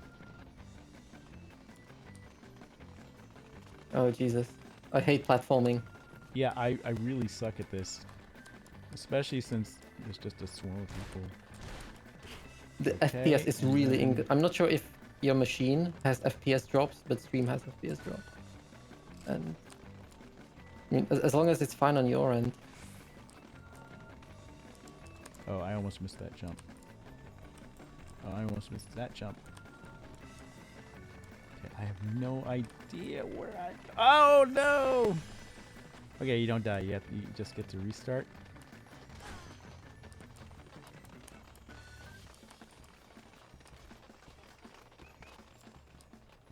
Oh, jeez, this thing is crazy.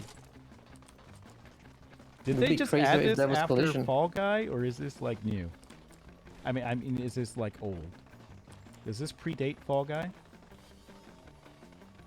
Ah. Oh, it predates it. Oh, shoot, shoot, shoot. Wait, what's the cactus for? Can I click him? I think you just run over it. What did that do?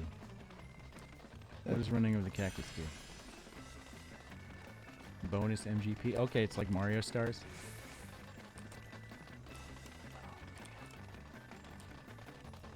You know, what makes it hard is seeing everybody here.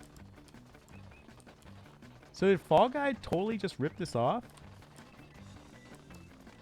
I suppose the novelty is the collision. In Fall Guys, I suppose that's the... And sort of active competition, as in you can, you know, troll other people and interact with them. Okay. Gotta go slow to go fast. Take our time here. Oh, cannot see.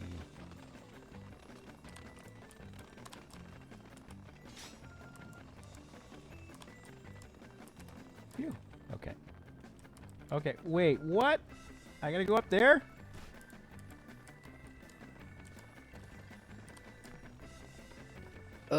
Oh, the camera is making this difficult.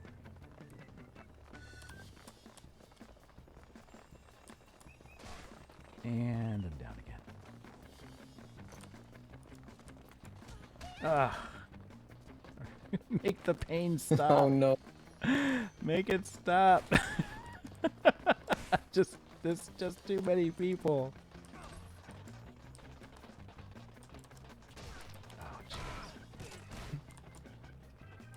Oh, I feel the anxiety coming on. I hate I have crowds. so much pressure on me right now, dude. I feel like a game journalist in Cuphead. It's just... Okay.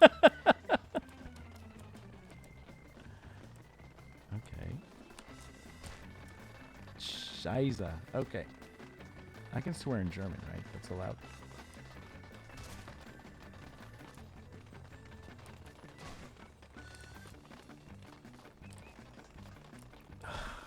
Okay, relax, relax. I know you. I think this is the kind of thing that's most suited for controller, because I would imagine on a controller you would get much more of a granular control of your. Well, I'm gonna go for the extra stuff here. And what is this? There's alternate paths, which I promptly missed. Okay, go the way I know.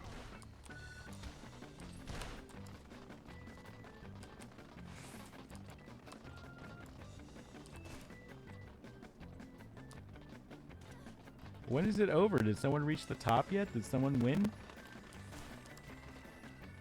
I guess this is one of those hippie important to participate rather than win kind of deals. It's a 5-minute timer left.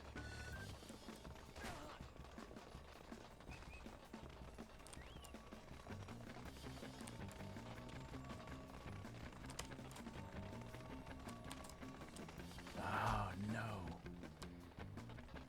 Yep. I'm totally Tim the Tat Man here in Fall Guy. I should just rename my channel. The other Tim the Tat Man. That's how he got famous, was actually like being able to do this when he failed so many times. I mean, he was already famous before, but he got like super famous when everyone was cheering him on.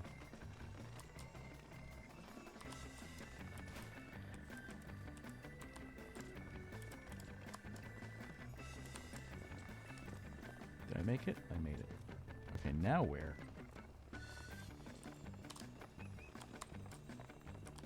How Do I you get have up much there? air control in this? I can't get up onto that. How are people doing this?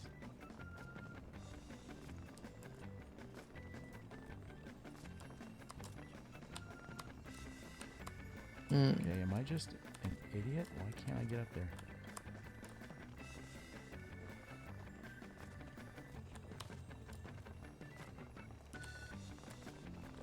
Oh, or I just Well, you fall have to my death again. Well, you apparently, since there's no air control, you have to jump into the vector. So you have to have the. Oh, there's no air control? Yeah. Look, everyone's done but me. I'm like bringing up the rear here.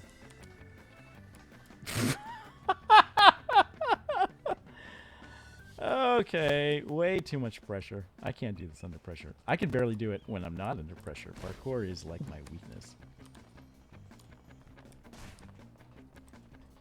Promise And we then- are better at making games than playing them. And then I just get worse and worse. That's true of a lot of game developers. Make it stop! I don't want to go another 3 minutes of this. It's absolutely Stop humiliating. whining and get to it.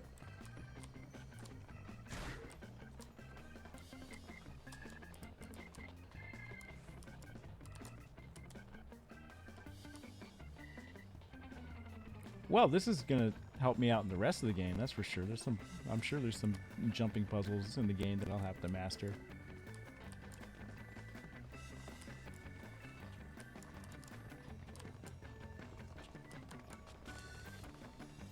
There is air control. I can back up. Can you? Or is this after you land?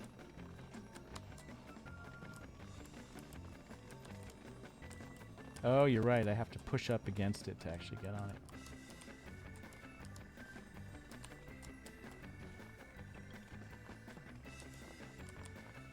Oh, no. I pushed up against it and I fell all the way down. So I got to jump and then push up against it, maybe.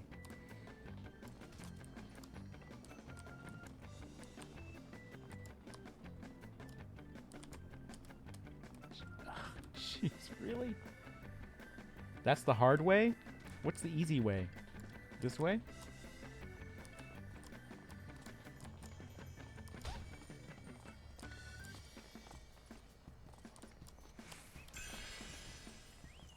No, that's Doesn't look much easier. I don't think this is easier.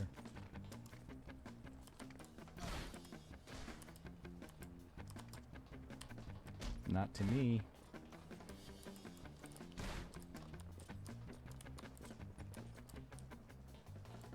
So yeah, it's basically all about timing. Given how you have no real velocity control and speed control, you have to modulate the length of your jump by pressing jump earlier within the velocity curve. And I just keep interpreting this thing through development, you know, Terminology. terminology. I don't know how to think about it any other way. 1 minute remaining. And I'm already tired. I'm exhausted. I'm so dizzy from doing this. Give me jetpacks. Just give me jetpacks. Oh my god, I can't even make the first jump. I'm so tired now. It's like my mouse finger is aching from holding down the run, the look control. Okay, well now there's less people. I find it a little more easy to see what's going on here.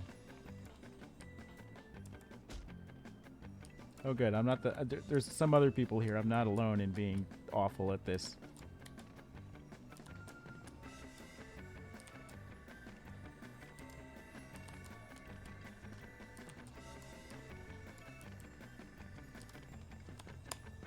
Oh, this was bad.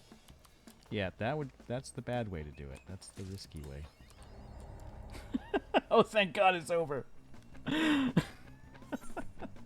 Sorry, I wasn't watching chat, everybody. I know you guys were giving me tips. There are several of these maps? Oh, jeez. Well, I got something. I got 1,000 of these saucer points or whatever. An attempt was made. I'll get better. I wasn't quite expecting 30 million people.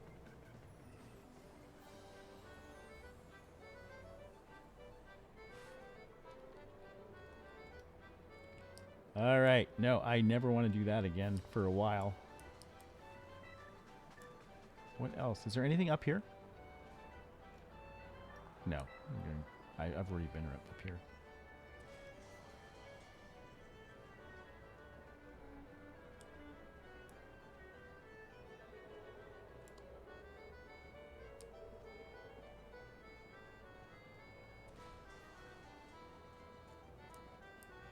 Alright, Gamer Dad.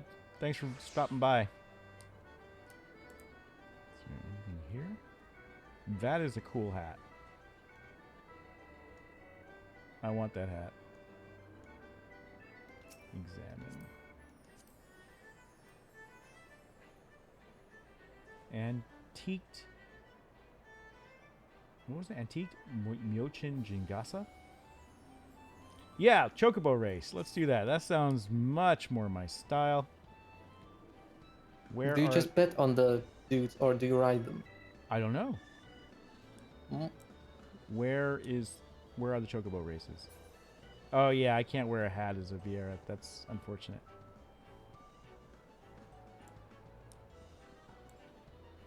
Okay, but where do I go for the Chocobos?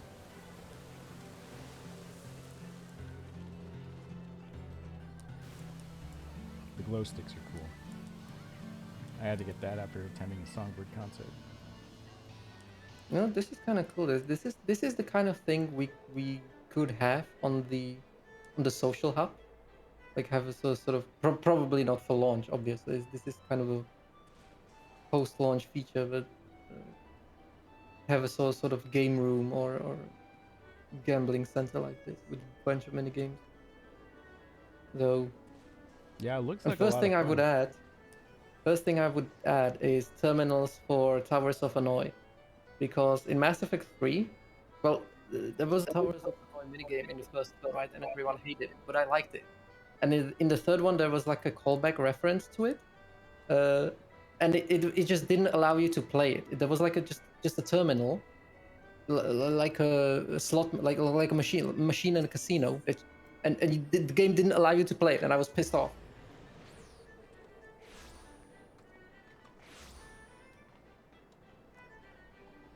I don't remember that game. Towers of what? Towers of Hanoi. It's the sort of typical AI solving game wherein you have to you have like 3 sticks and you have to move the rings in order. You have to move the rings from one stick to the other, and you cannot stack a larger one, smaller one on a larger one. Oh, the other way around. Oh, is there a fate here too? Any way the wind blows? These are like the one-time events that occur. Oh, I'm heading up. So where is this fate occurring? And no, I don't want to leave.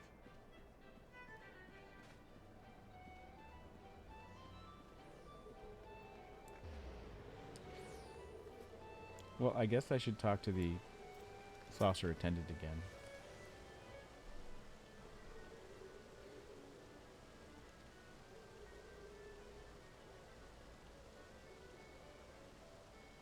Oh, a complimentary gift.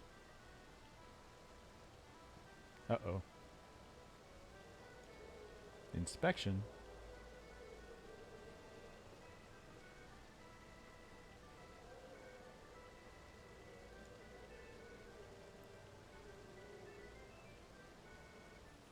Oh, I guess he's the big dude, manager chief guy. He looks like the dude from Fifth Element, the one that Chris Rock They played. all I do. think that was Chris Rock.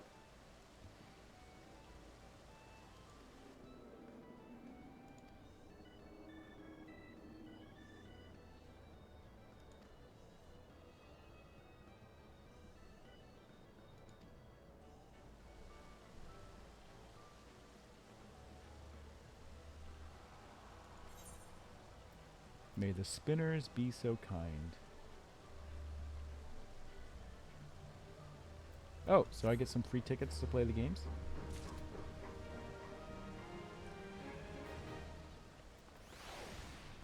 Oh yeah, the fashion report, Sniper Joe. I heard about that. So there's some kind of fashion concert thing? Oh. Event Square. I missed it. Passion. Is that like an emergent event or yeah, it's like in-game a event? pop-up event type of thing. Oh. Yeah, I have no idea what's going on. I'm just gonna talk to people. Passion for fashion.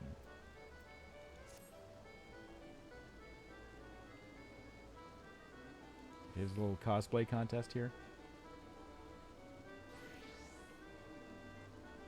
Yeah, so she's frustrated she didn't win.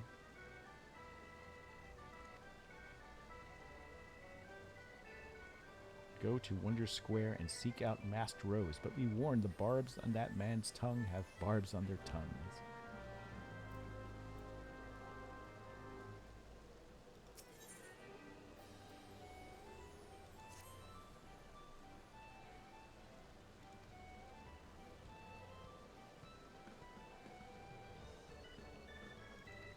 And now she does Mahjong. Okay, so she's losing at Mahjong and she's losing at the costume thing. Okay. I will avenge you. Maybe.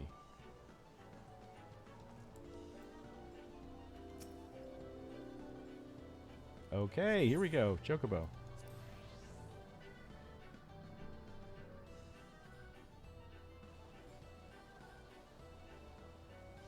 Oh, so people just cheat the fashion game and post what the winning combo is? Dude, your name's a little problematic. Oh yeah. That's probably would be caught by the old word filter at character creation. Race Chocobo Registrar. Okay.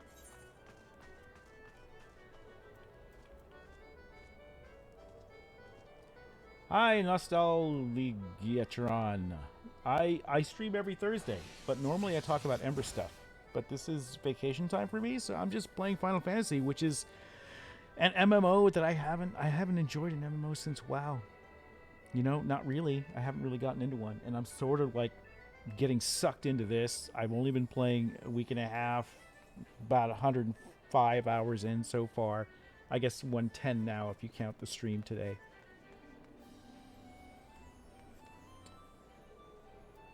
Let's see. Okay. Are you content to merely amble through life, shuffling forward step by step at a snail's pace? Imagine the wind in your hair as you cross the finish line atop a chocobo, the thrill of competition and the joy of triumph. Would that not be far, far greater? But here, bespeaks desire already present, does it not? I think this morn a new jockey is born. I need a race chocobo, okay.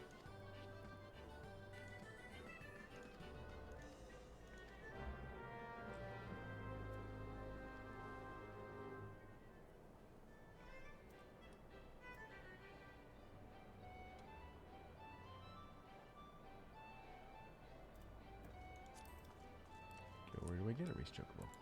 The trainer? Okay, I did speak to the registrar. Do I have to speak to her again? Oh, I have to go to Grenadania and get a racing mount? I guess I can't do the chocobo races yet, guys. I'd have to leave the goal.